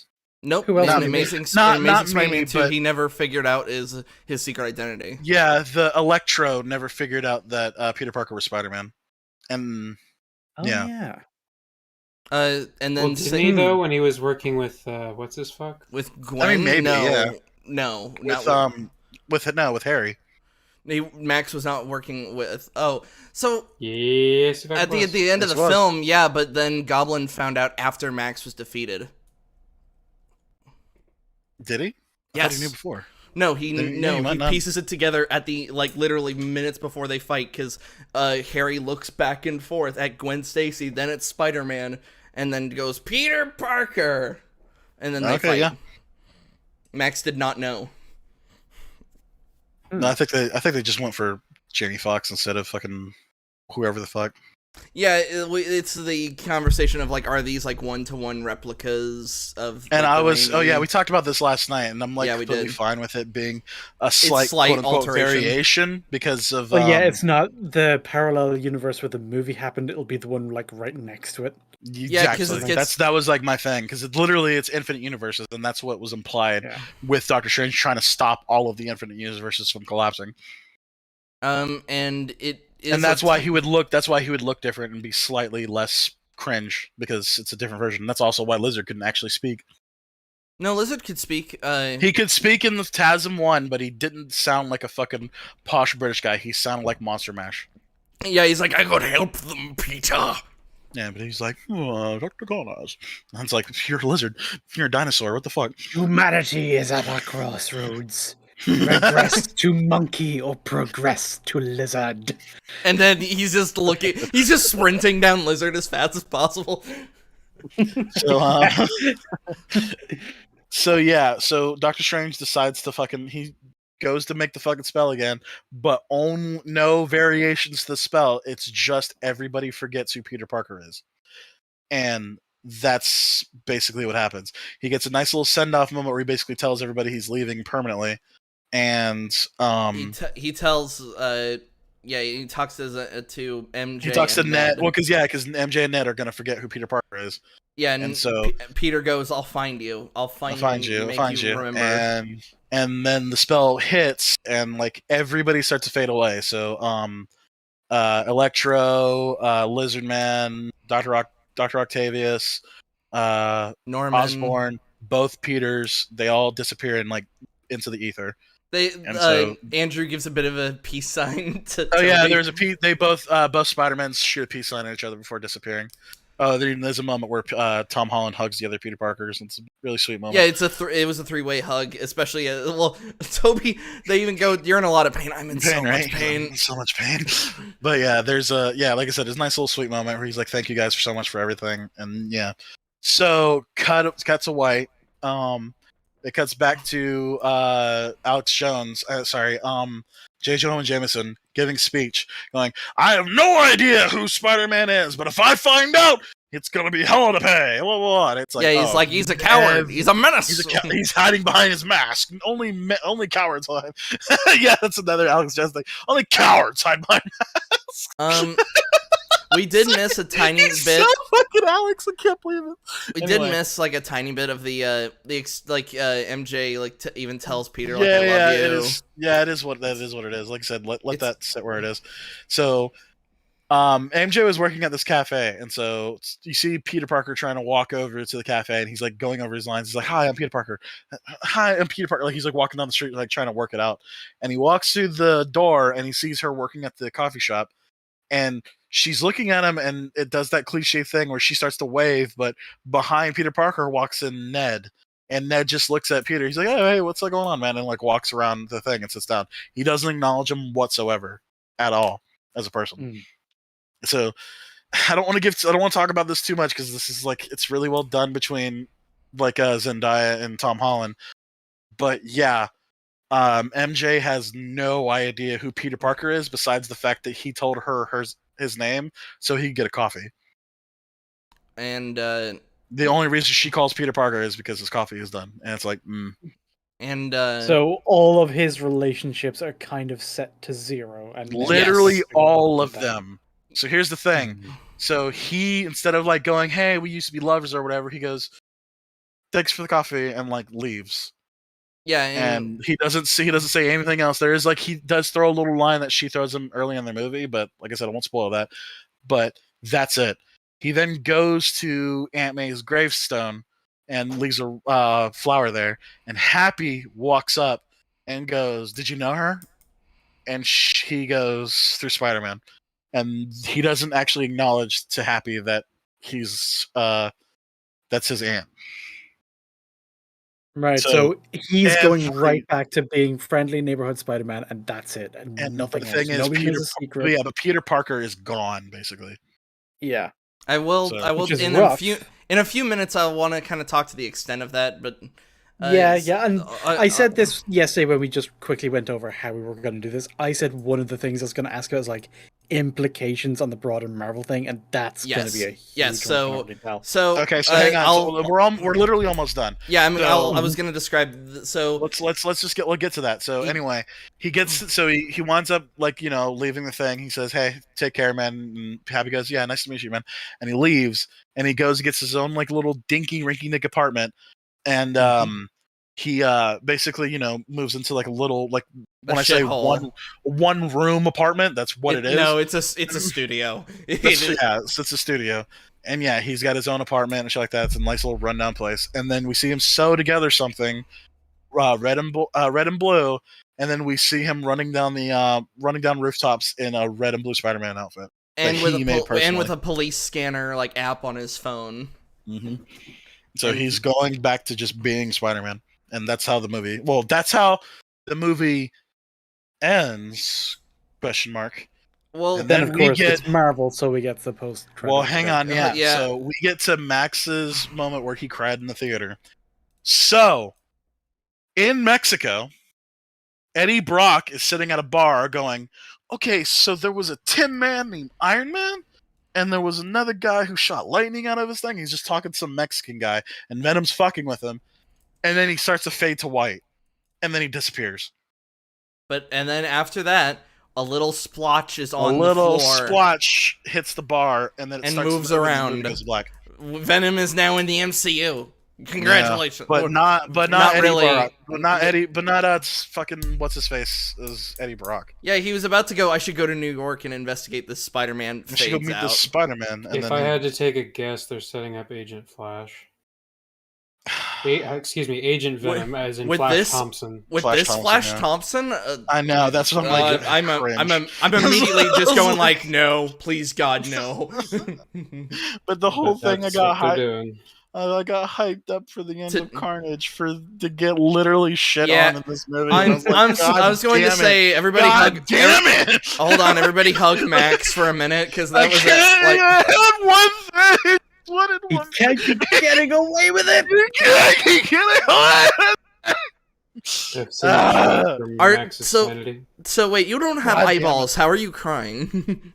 Don't worry about it. I do have eyeballs. They turn on when I'm pissed or emotional. Oh, I thought those were just your eye sockets. No, so yeah, no, that shit sucked. I was really upset about that.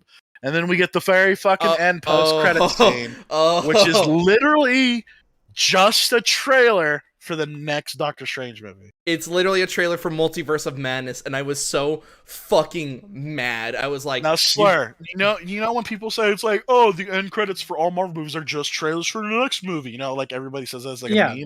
Well, like, I was about to say, it's like, well, yeah, of course it is. That's what they all are. That's but the thing is, thing is, in all those end credit scenes, they are like almost lifted scenes from a different movie, right? For the next, or they're movie out of context stuff. Yeah, well, like, you know what I mean? Like, it's they're all a scene where the character learns about, oh, hey, what's this black stuff? Oh no, it's Evil Man juice. Dun dun dun. And then everyone in the audience is like, oh my god, Evil Man is going to be the bad guy in the next movie. Yeah. Well, no, not even that. But like at the end of like Captain America, it's Captain America in the Avengers movie where he gets recruited by Nick Fury. You know, he's punching the punching bag and shit like that. At the end of Doctor Strange, it's him in Ragnarok, like the exact same scene. The end of this movie is just a trailer. It's actually a trailer with like, it's a literal trailer, and it's basically Doctor Strange needs Wanda's help because they're gonna go fight evil Doctor Strange, and it's almost a rip off of the What If version. Can you actually pull? No, fuck that. Can you actually pull up the trailer? Hold on, let me see. And so yeah, that's the movie. I got really mad at this. While you're looking at that trailer, go ahead and fucking share your tisms with Peter Parker being erased. Yeah, the thing you wanted to touch on. I guess I was confused on like how far are they gonna go with this? Like how. So go ahead, give your full thing, and me and Ninja will be quiet. It's left ambiguous, and I guess it's sort of like.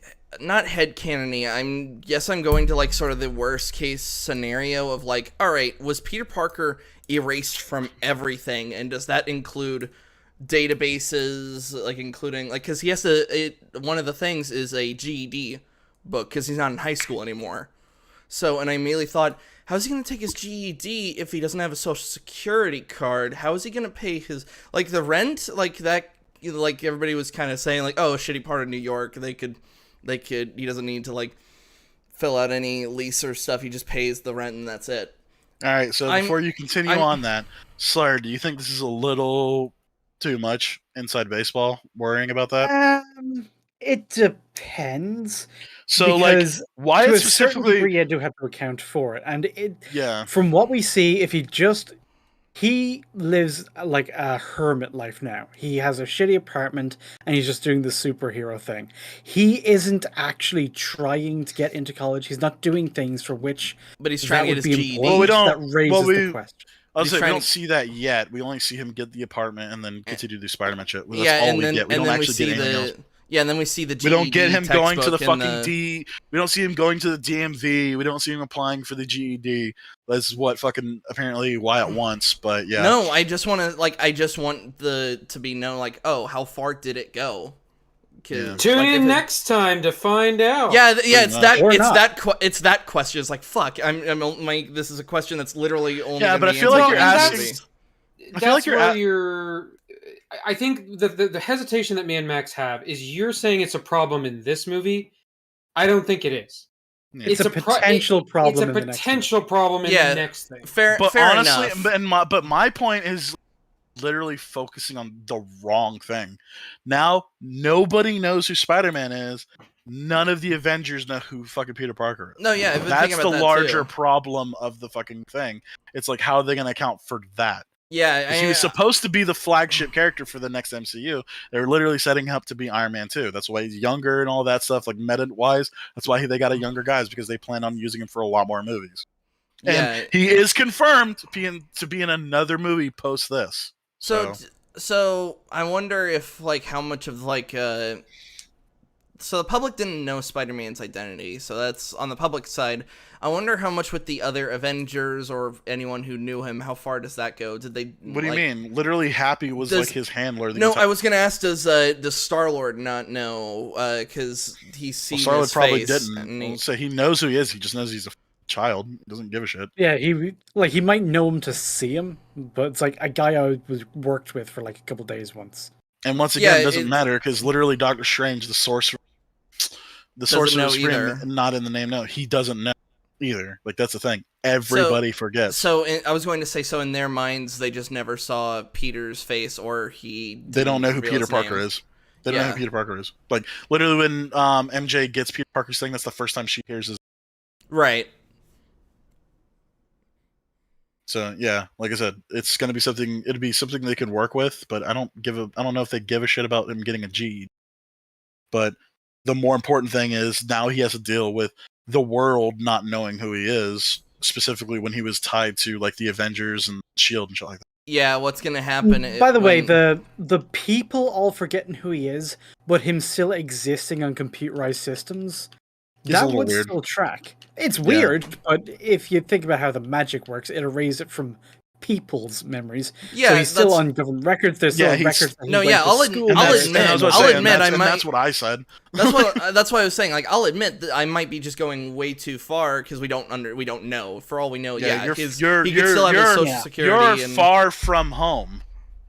If we see it conflict with something, then I think it's worth bringing it up. But as it is, we can kind of fill in the blanks ourselves, and it fits just fine. Yeah, that's why I'm willing. Like, I wanted to bring it up just to say, like, it's a little unsure, and then I wanted to bring up, like, but then that's what I told you last time. It's like, does the person at the DMV know who the fuck you are? No, they just see you have a fucking number. Yeah, but then when the person in the DMV tries to bring you up and, like, you look at your birth certificate or your social security card, they can't find you. Well, they still see. For the sake of, like, the simplest answer usually being the correct one, we can assume he still has that he's still in the government databases and all that stuff. Well, that's perfect. Yeah, that's which is also weird though, because then it's going to be like, wait a minute, did he also exist on? Wait a minute, you were being charged for You were being charged for being Spider-Man. What's this about? Wait a minute. What about? Did Peter never physically signed the Accords, right? No, he was never part of that. He was just on Iron Man's team, but had almost nothing to do with the Accords. Yeah, he had nothing to do with the Accords. All right. Which could open up for fucking Civil War 2. We all know. No. We all know the Accords are essentially fucking nothing by this point. They got a name mention in one. Okay, enough talking. Pull up the trailer because they kind of. Doctor Strange Multiverse. I don't even know if it's actually like available. It has to be. Teaser trailer. Yeah. No, that's not what this is. That's War of the Worlds right there. Oh, what the fuck? Yeah, that is War of the Worlds. What the fuck? Yeah, it's like what the fuck is that? So this just yeah, that's including the fucking look, yeah, go back to that. You can literally see fucking Eddie Brock see, right there. Eddie Brock going, "What the fuck is with this universe? I guess I got to go see the Spider-Man." And then he goes, "I have a parasite. Name Mrs. Chain." No, I'm just quoting Venom 1. You're quoting Venom 1 because you didn't watch any of the other movies. So anyway, go to the next thing. What's that second? What's the third one? What, this one? That's just what is this? Is actually? that it? Because that's that is it. Hit it. Hold on, I don't believe. Let me also fucking mute this shit because I don't think this is actually the trailer. Yeah, let it play. Yeah, it's not the trailer. It's not the trailer. Yeah. It's literally just using reused footage. Yeah, that's footage. So anyway, in the trailer, so you know what? Probably is going to be like the best kept secret, which is strange for Marvel. But so anyway, in the trailer, Doctor Strange approaches Wanda, and she goes, "I did a lot of things. I hurt a lot of people." And he's like, "I'm not talking about. I'm not talking about Wanda. I'm not talking about WandaVision." And then he looked at the camera, and he's like, "It's okay. I don't care." And it's like, wink, wink. And it's like, God damn it. And then and then I immediately went like, "You should care. You should care. She's kind of a monster." So yeah, like literally, it's a trailer. And yeah, it's kind of crazy. We're probably not going to be able to find a trailer for it until like this movie like gets out of flack. Yeah, Baron Mordo. Like, I like who the first fucking result is on this fucking page. Yeah, Grace fucking Randolph. Gotta love her. Look, she's got that dumbass fucking look at her face. Do you think? I was gonna say, do you think she gave it a tomato? Probably, she gave it a tomato. You know what? We can check out her review if we decide to do some Tism watching next week, but I would prefer not to. We know she doesn't really have anything good to say. We know she's just gonna like talk it. I went to Spider-Man. Actually, you know what? We can just cut right to everything we know she cares about. How was everybody's bulge looking in their spandex? Andrew's bulge was. Tom Holland's booty was pretty blue. I mean, the guy's always had cake for no fucking reason. He's built like a twig. And yet has a dump truck fucking ass. Dump truck. Which is so odd, because Zendaya has nothing, and it's kind of sad. She's really cute in the face, but she's really skinny. Like I said, I really appreciate like Zendaya actually fucking acting in this movie. Mm-hmm. So yeah, probably because like the last movie I saw her she in acted was in Dune. She showed up for. She showed up for Dune. She stabbed that guy. I think. I'm not sure. I don't really believe you're this person. That was a vision where it was really more of a metaphor. So she metaphorically stabbed somebody in one of Atreides' visions. Well, so, no, she stabbed Atreides in the Atreides vision. Anyway, no, Paul was stabbed. Spoilers for Dune 2. She stabbed somebody. Anyway. No, she didn't. It's fine. Whatever. Don't worry about it. Don't worry about it. To be honest, time gets weird the longer into Doom you get. So, Slur, what did you think about Spider-Man Far From Home? You mean No Way Home? Sounds a lot better than I thought it was going to be, but the basic structure of like, here's going to be like some expert key juggling. It's like, yeah, this is kind of exactly what it was. It's a lot more similar to Into Spider-Verse than I thought they were going to risk going. It's like I thought they were going to try and avoid comparisons as much as they could. No, I kind of figured as Spider-Verse came out, Disney was just going, write that down, write that down!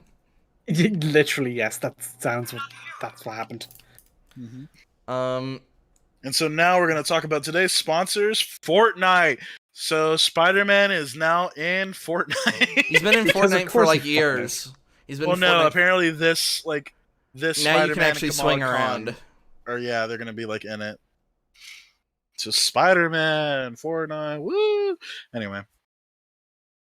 Do you think it's the best of Phase 4? There's a scene that we kind of skipped over that I had a really big issue with. Go ahead. When Doctor Strange comes back during the final fight, and they're like, "Look, his plan, Spider-Man's plan, is working." Strange is kind of like, "I'll be damned," and he's just like, "All right, we'll do that." And it's like, no. Well, he doesn't say do that. He says you did a good job, but we still have to fix this up. And then Green Goblin shows up. Right, but my issue is Strange seems to basically be okay with it or letting it play out when it's like, no, he would still be very pissed off because whether he cures these people or not, he's still fucking with the multiverse. That hasn't changed. Yeah, that dynamic is still the same. Yeah, he's still meddling with shit that he doesn't understand. I was gonna say, but wouldn't them just being there also meddle with it? Because now exactly. That's the whole point. That's why Strange wants them to go the fuck away at any cost. He's like, I don't care if they die. Fuck them. On the grand scale, they are literally irrelevant. Yeah, that's actually what he was saying during the fight in the mirror dimension. In the infinite scale of the multiverse, where everyone knows Peter Parker is Spider-Man, they are nothing. And that's why he was saying it's their fate. So for me, it's a little weird that Strange just kind of has like this sudden change of fucking heart. Yeah, especially from what we know from the past, where he was like, because remember in Infinity War, he was like, I will not do those things just to save you. Like the Time Stone will remain safe. He clearly cares a lot about the bigger picture. Yeah, it's really odd. It just kind of caught me off guard. I was like, I really don't feel like Strange would be okay with this. Like he would still be pissed. He would still be upset. He would still be trying to get rid of them at any cost. I'm not sure how. It's mainly because I probably haven't seen that much magic where that's an effect. When has a caster being affected by their own spell been a thing? It depends on the spell. In lots of things. Lots of things. Yeah. You ever heard of buffs? In fact, usually the most. But yeah, there's that obviously, but then also for most like magic systems, especially softer ones like what we have with Doctor Strange, the fact that if you don't maintain tight focus and control and rigor and other general vague terms, your spell will backfire. It's like you are controlling magic. If you don't do a good job, it will affect you. That's always kind of been a thing. It's how we understand a good wizard versus a bad one. Is the good wizard is able to maintain control of much more bigger, complicated spells. All right. So yeah, sorcerers being affected by their own magic is not all that new as a concept. I don't know why that would have stood out as a thing. Well, when Max brought up buffs, I wasn't talking about that. I was talking about like those like universe bending level spells. I was questions like, would the user be affected by that as well, or you'd think there would be some level of protection for the guy casting it? It depends on the intent of the spell. Magic, by its very definition, is floopy as fuck. It literally does whatever you want it to do. Yeah, and that's why with Doctor Strange's magic system is definitely a soft magic system. There's some, like, I'm trying to remember what rules we actually do have for his magic. Basically, he just has to know and have studied the spell, and then he's pretty much good to go. Yeah, and practiced at least a little bit of it, because remember when he threw up, like, his first time using the shields thing, and he tried bringing up two, one of them just went away. Mm-hmm. But yeah, once he's, like, had a chance to get used to a spell, he doesn't really have a power limit. Because he's able to just draw on other universes, and he's clearly adept at doing so. Oh yeah, like, hence why he was able to stand up against Dormammu for, at the very least, like, yeah, he kept dying, but he didn't, for some instances, he did not die instantly. He still blocked a few spells. A few attacks. Where would we put this movie, guys?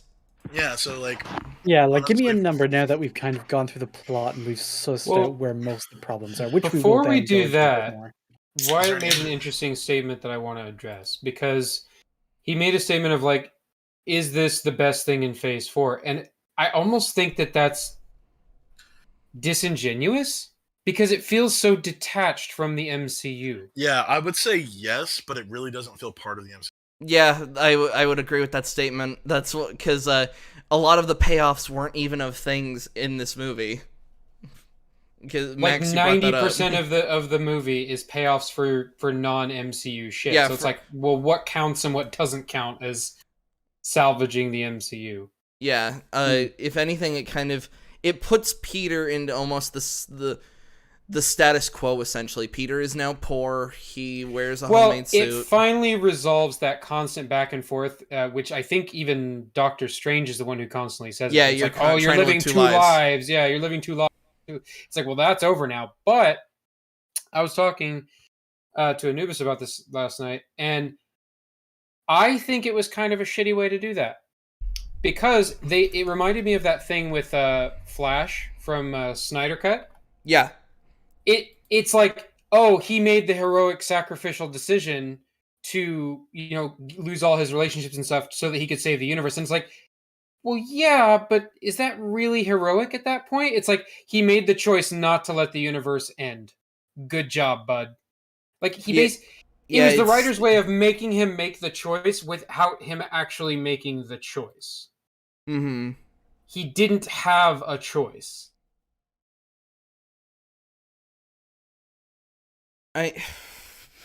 Yeah. I think that's why I'm relating it to a number. I almost want to say it's like either a 5, possibly a 4. Like, 'cause it's got some holes in it. Like, I find the whole beginning a good bit to me, because I want to know more about that investigation, and then they just swept it under the rug. Like they swept it under the rug. I wouldn't say they swept it under the rug, but it's the overall thing of it being an issue. Mm-hmm. Like, the investigation doesn't matter. It's the fact that there was an investigation. That's what's ruining literally everybody's life. Mm-hmm. In terms of, I'll be 100% honest. Like, it's really hard for me to be objective because I was, once again, emotionally compromised before the movie, and like I just really enjoyed it. So, I think there's a big difference between the subjective score for this one and the objective quality. Yes, I'd probably say objective. I'd probably even say objectively it's a little bit higher than average, but subjectively I loved it. Subjectively, I'm giving this a fucking 10. It was just like, yep, I was a kid again. Yeah. Like what do you think, Ninja? Subjectively. I would say probably like a 7 or an 8 for me. Mm-hmm. It had issues that really bothered me, even from a subjective standpoint. Mm-hmm. But I mean, I did enjoy it. I did have a good time with the movie. There was a couple moments where, I laughed or I got, emotionally invested in the film. So, I mean, yay for that. But as far as like objective quality, it's hard to say. And as far as like, what about its place in the MCU and the meta and all that? And it's like, honestly on that, because man, it feels really out of place when you try to compare it to the other MCU stuff. Like, yeah, really even with like Doctor Strange's thing, like Doctor Strange is just there to fucking throw a spell out there. He's not actually like doing a lot of Doctor Strange. Well, when I say Doctor Strangey things, I'm saying like a lot of things that like prevent his character.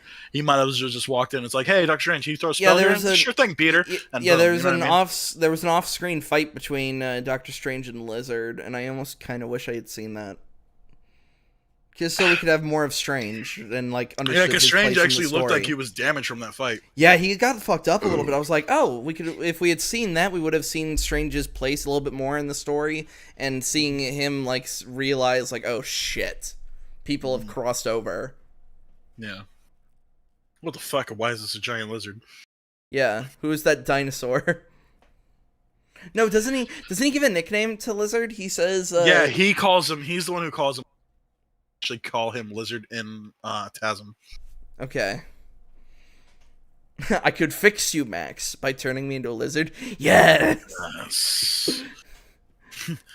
Like lizard boner gets hard. Yes. Return to monkey, return to lizard, starts sprinting down. So with that being said, is there anything else you could think about, Ninja, you want to bring up? Those were the big ones. I mean, mainly just, the issues with Ned and the implications of that. Some of the, like the Doctor Strange sort of being out of character bothered me. But I mean, otherwise there were some really good moments with I'm trying to separate like all the member berries / payoffs for non-MCU stuff and focus strictly on the stuff that like affects the current MCU or the current Spider-Man, because I guess that's the stuff that I kind of care about more. And I did think that the way like the Aunt May death stuff did hit pretty hard and I think was handled really well. Mm-hmm. The issues with Happy, I really liked Zendaya in this one a lot more than I did in the previous movies, which I thought was good. Mm-hmm. But strangely, I felt like Ned kind of got fucked up because like I really liked Ned and Peter's relationships in the earlier Spider-Man movies. Yeah, and you I could tell fucking these two hated Ned in this movie. Yeah, he took a bit of a backseat in this one. You could tell that with how the actors were portraying that Ned and Peter were actually pretty damn good friends. In both Homecoming and Far From Home. You just don't get that in this one. You don't get a lot of that in this one. Which is unfortunate. It's like, and that's the thing. It's like every time they improved something, it's like there was something else that got fucked up in the process. And so it makes it very hard to go, well, I don't know, whether it was better or worse, or if I would say it's better or worse. Like, I still think of the three, Homecoming is by far the most solid. Like of the three Tom Holland Spider-Mans. Objectively, it's the tightest, best written, fantastic. But it's like there are so many good payoffs, but I'm like, how many of those payoffs have absolutely nothing to do with the MCU? there's something. Stuff was there's okay. something I wanted to address too. so it's a bit meta. Did any of you catch the Morbius trailer? Yes. No. Did you see one of the characters in the movie? One of the characters was Vulture. Yes. Yeah, it's Or- Vulture. Like it's brought up in the Not- trailer. Or not Vulture As in himself. Birdman but- Vulture, not Yes, in Birdman. old man pensioner in a fucking turtleneck Vulture. And yet we also see a picture of Andrew Garfield's Spider-Man in the background, and then also San Francisco is mentioned. Well, but you also get references to Venom in that trailer. yeah, that's what I was about to say. Yeah. With San which Francisco. is fucked Venom, up. But which is weird. But now we're shown that Venom essentially got erased, so now we have more questions and less answers. That's what I'm saying. So it's like, how can Vulture and Venom be both referenced to Morbius? What the fuck is Morbius? This is why. Boy, I can't wait for 1,000 theory videos. Well, this Right? is why Morbius. But it's like I don't want to. It's a thing. It's like I don't want 1,000 theory videos. I want the movies to tell me like what the fuck is going on. Well, this Because is the why movies with are contra. Yeah. This is why with It's Mephisto, Morbius, you're right. with the Morbius, I've specifically almost went like, right, you exist, and then immediately start scrubbing my brain because I'm like, I don't want to know you exist. Like, because you sound like a complete fucking mess of a movie, and I'm not interested. I don't know if he's a mess of a movie. Like, we can't say that. Like, it's a mess for the MCU, but is it part of the MCU? It's something we don't know yet. It seems to just be like this, like we talked about this a little bit during Southpaw's live stream. It seems to just be like a hodgepodge of multiple universes at the exact same time, with Michael Keaton playing Vulture, San Francisco being mentioned. Well, but that's kind of where the conversation currently is Yeah. what universe what is does this take what is place this in, movie? but no one knows. Yeah, because it's not out yet, unfortunately. We won't know until it happens. But that's not by itself a flaw or an issue. Yeah, that's No, not. yeah. that's not. No, that's yeah, not no, on this that is movie. a- That movie could no, be this is- like objectively fantastic. No, yeah, Oh, Morbius could be like fucking awesome. It's just I'm a little cautious seeing all this stuff. I'm like, what even are you? Well, but see, the wording you use doesn't say cautious to me. It says you're throwing shade because you're like, it's a mess. And it's like, you don't know But that. you don't know that, yeah. I think it's been advertised like a mess, personally, but I don't know. The trailer looked good. it looked good, but what made Yeah, like, sense? see, here's the thing. I was about to say, we don't know, dude. Like, we have to watch the movie. Like, that's the thing. We don't know what it's going to be.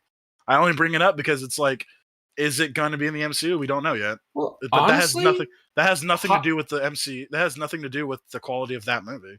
hot fucking take. I mean, I'm not the biggest fan of the Venom movies, but honestly, most of the, for lack of a better term, the Sony verse has been shitting all over the MCU as of late. Yeah. So fuck them.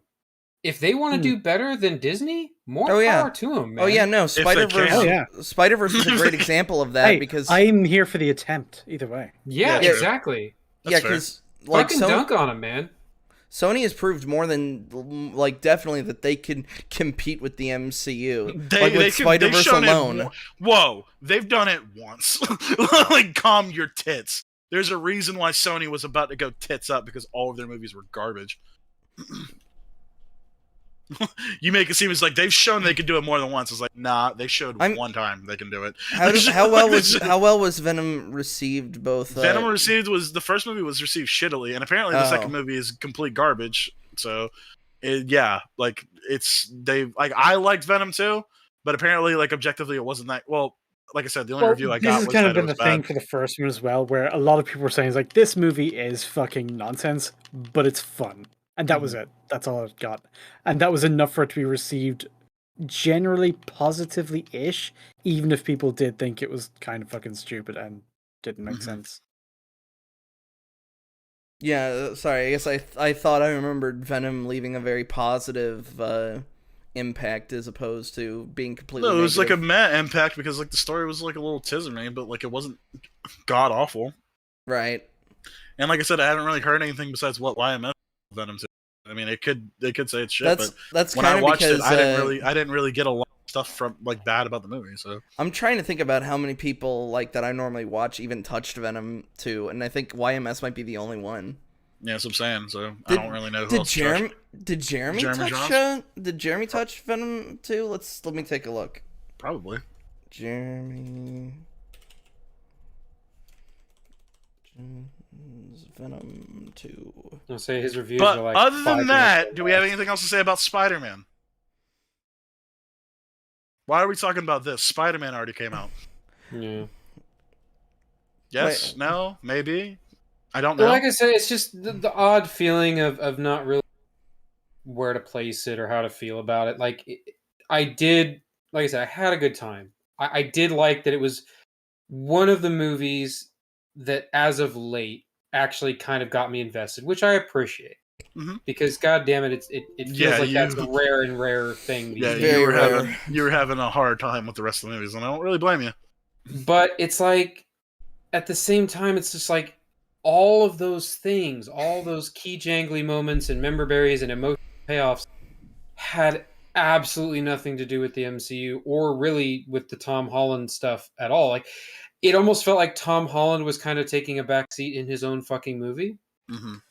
A little bit, yeah. And it's like, it's like, man, because like I said, the scenes where there are emotional moments or payoffs for him are fantastic. Like the two that really stood out to me was the Aunt May death and the moment there at the end where he's kind of wrestling with his desire to absolutely kill Goblin, and he's basically going on the same arc that Toby would have gone with the whole Back in Black, killing Ben's murderer.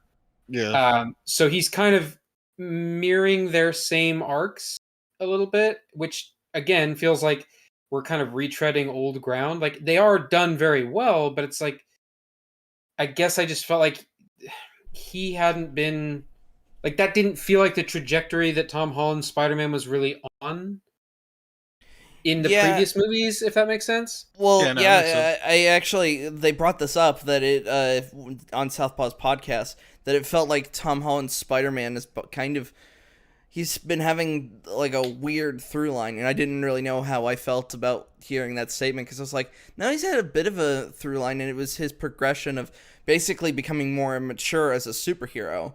Like, Homecoming was about him, like, learning to be his own person instead of, like, relying on the suit, and then also wanting to be acknowledged as an Avenger. Far From Home I forget who said it earlier, but somebody said that he was kind of being set up to be, like, the new Iron Man. Yeah, that was Max, he's the new, supposed to be like the new flagship. Well, he was supposed to be, but now it's weird. Hold on, because that's not necessarily off the table. True. Because remember, the big payoff of this is he was constantly bouncing between, I want to be Peter Parker, I want to be like normal guy, have normal life, do normal things, and I'm Superman or Spider-Man, and I got to be a superhero and do superhero-y things. And what? Yeah, Superman. So now that he has fully essentially embraced his Spider-Man-ness, that might allow him to be more of the flagship character, because Iron Man didn't really have that issue of duality. Mm-hmm. Yeah, he embraced both of them. Exactly, but it's like now that he's fully invested, all of his chips are in on the Spider-Man, not necessarily by his choice, but that's how things ended up. Right. Now they might be leaning into him being the flagship of the universe. It's just everyone will know him as Spider-Man. Everybody knows as Spider-Man, not Peter Parker. That's fair. They just won't know his secret identity. I'm wondering how they're setting that up for the next movie. How much of his I'd like to see him do it well. How much of his civilian life is going to be present in the sense of like, okay, so he's going to take that GED. Is he going to want to still try to go to college, or because anybody who knew Spider-Man still knows Spider-Man, so he still knows Doctor Strange, kind of. They recognize the mask, but not who's underneath. Yeah, exactly. Yeah. So everybody knows. Well, let's say everybody him, reach out to him, all that stuff. I'll say everybody knows who Spider-Man is, so yeah, it's not. They just don't know it's Peter Parker, and they don't even know who Peter Parker is. Right. It's it's that scene from that one DC cartoon where like Lex Luthor takes off the Flash's, and he's like, "I could finally see who this is." I have no idea who this is. And then Lex showing off that the Flash could be like an insanely like dangerous person. He vibrated a door to explode. Yeah, that's just not the rest. That's not the point. It was the point. Right, I know. Don't know who this is. Don't use that as a jump off point. But is there anything else you can think about for the movie? No, like I said, I'm curious how with the future movies, how they'll play the Peter Parker bits, or if he will just be like he'll find a way to pay his rent, but other than that, he's just full Spider-Man mode. Like, is he? Well, he literally lost all of his attachment. That's true. He has no friends. Yeah, he has no family.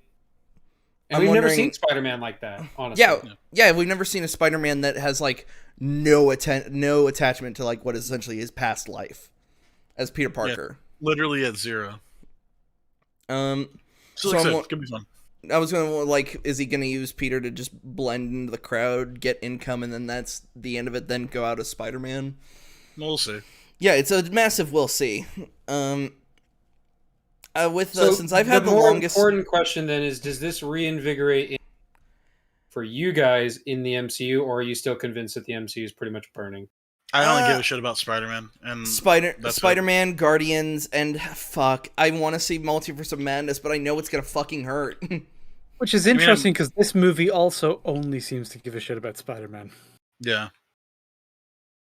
I mean, it does kind of set up Multiverse of Madness. We already knew that was coming, and we already knew it was going to be problematic. So I think I'm honestly just going into Doctor Strange just for the visuals and to just see what I'm clearly just trying to look at the pretty pictures. I could not give a fuck. I guarantee you, I'm calling it fucking now. Wanda's going to be the new Sorcerer Supreme. Fuck, don't do that to me. I'm gonna be pissed. Bruh, it's coming. It's I know. Yeah. She already outpowers him. That's I'm literally doing the Michael from The Office. Just don't. Yeah, because if you remember in WandaVision, she was already told that she's more powerful than the Sorcerer Supreme. She's more powerful than the Sorcerer Supreme. No, don't do this. Don't fuck. So my prediction is that he's gonna make some heroic sacrifice to take out the evil version of him, and he's gonna leave her in charge. Well, no, there's a line in the trailer where they say, "You are the biggest threat. Like, you are the biggest problem. You know, you're not fit to be Sorcerer Supreme because you are the biggest threat to the universe," or something like that, about Doctor Strange. And so he's going to be like, "Oh man, I'm not, good enough to be Sorcerer Supreme. Yeah, I better hand the mantle off to the next most dangerous fucking thing in the universe." The actual most dangerous thing. Doesn't me who has done literally nothing. This woman who's tortured an entire fucking village. I was about to say. But anyway, is there anything else we could say about the movie? Because if that's pretty much it, we can speculate all we want to. We can speculate till the cows come home. Are we seeing Thor: Love and Thunder?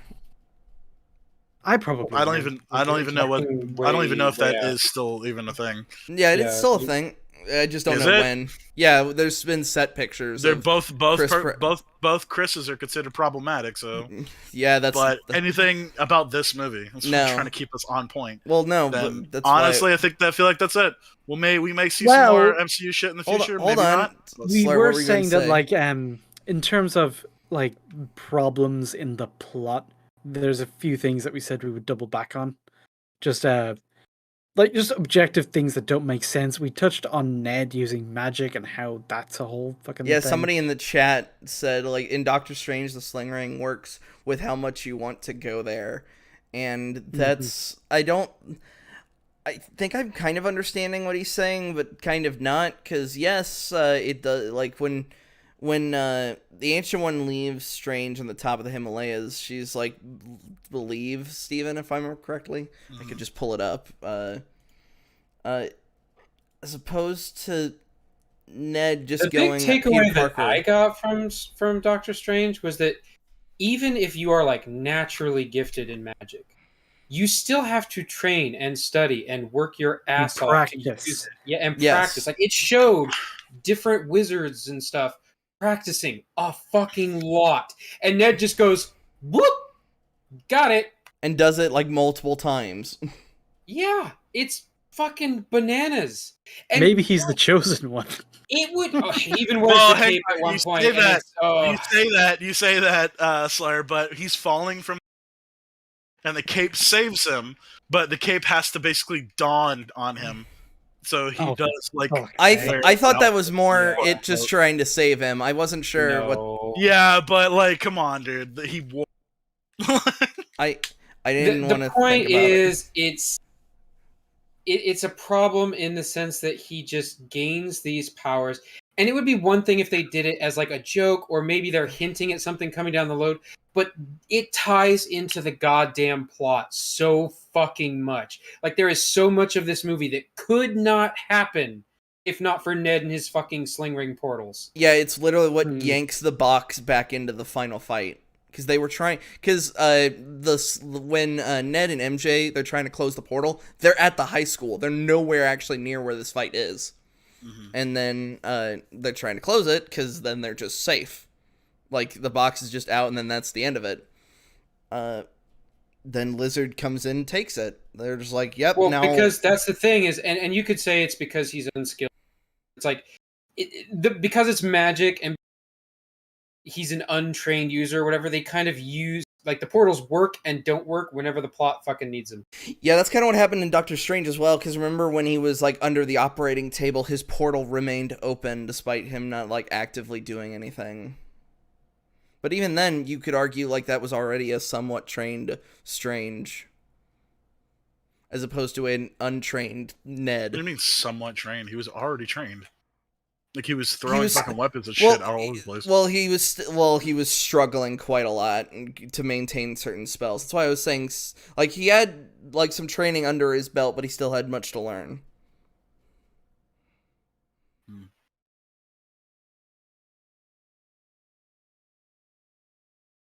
Anything else?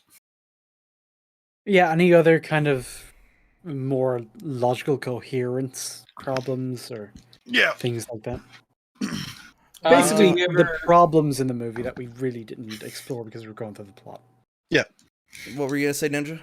Well, I was going to bring up the thing about Sandman, but it's not a big enough... Like, I'm not that invested in it, you know what I mean? Like, it's not a big deal. His whole motivation change of, like, I don't care type thing? No. Him having the knowledge, connection of the... Did we ever get a read on that? Did you ever find I don't think Wyatt was able to find anything on that. Yeah, I tried looking at the script myself and I couldn't find anything. I couldn't find anything either.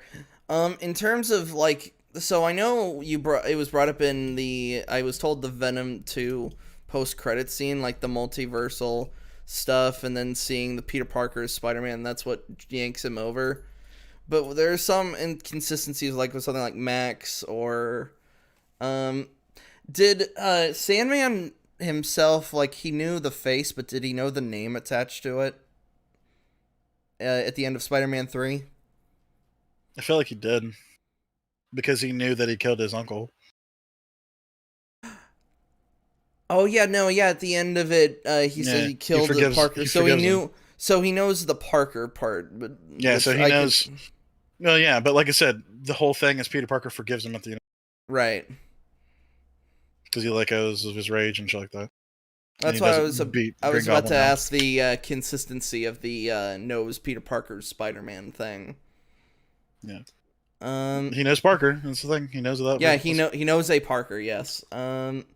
Max couldn't have figured it out. Venom was shown the news thing, but yeah, Venom's stupid because like it's literally brought up for like a punchline thing, but I don't think the people who wrote Venom 2 knew what the plot point of this movie was going to be. Yeah. They just knew that they were going to bring characters over, so they wanted to add that in. But yeah. From the rules of this movie, the post-credit scene from that movie has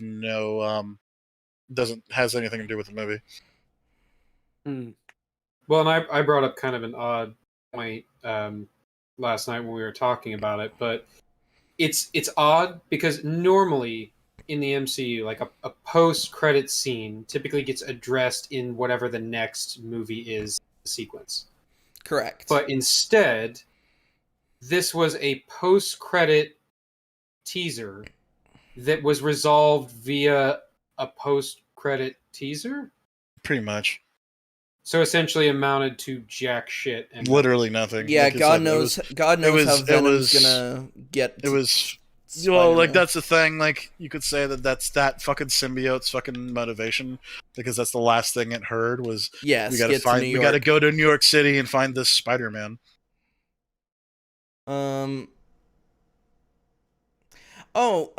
This is I don't know if this is a nitpick versus a serious problem. Otto knowing that Norman was Green Goblin. Did he? I don't know if he did. He says in the film that he knows.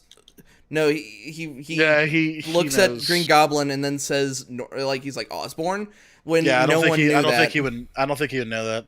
He wouldn't because Norman died as Norman. He didn't die as Green Goblin. Yeah, and then Norman specifically went, "Don't tell Harry." So like no one knew that Norman Osborn was Green Goblin. So is that more of a nitpick, or could that actually sort of go into actual flaw territory? I don't think it'd be a massive.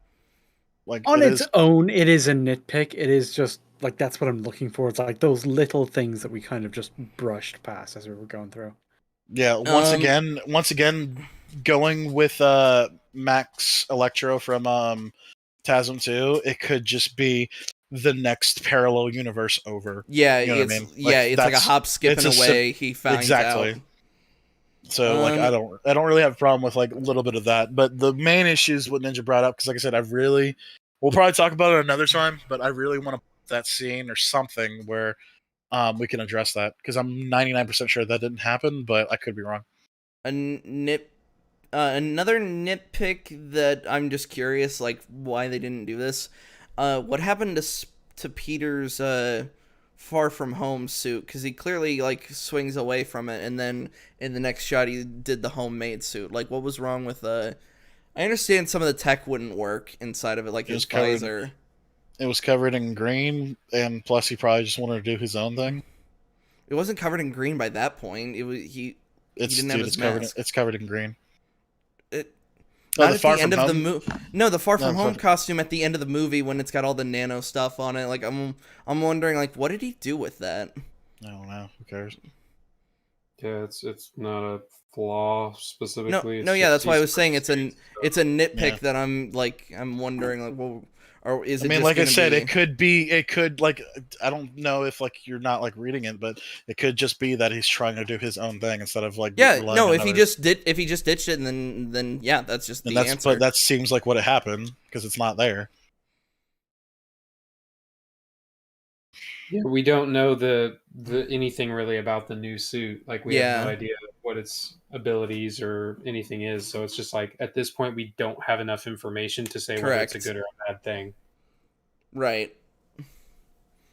Yeah, I think that might be it. So Slayer, you're definitely gonna go see it? Oh yeah. I mean, I'm probably gonna get around to seeing all of these. It's just I'm never really someone who fucking needs to see shit as it comes out. Like, I'm always happy to just wait a couple weeks, see what the general reception is. So, like, when you were talking about, it's coming out, I was like, okay, what day is it coming out for me? What day is it coming out for me? I'm like, dude, relax, so we can just see it a fucking week after. And then everyone... I was going to say, then we need this idea, which is to me just not see it and then use as a sounding board. Yeah, then it turned into coverage where it's just like, no. So it's like, yeah, with the exception of like most of us had seen it, so we could describe it to you. It'd be weird if it was something like with Squid Game, and yet if we covered it and Max and I just hadn't seen it at that point in time. Yeah, that's a completely different thing. This was for correct purpose. Yes. Yep. All right. Then with that, we're gonna go ahead and take Christmas off. Not sure where all of us will be New Year's, but we'll see you then. Bye. See you next time. Be safe, guys. Have a Merry Christmas. Well.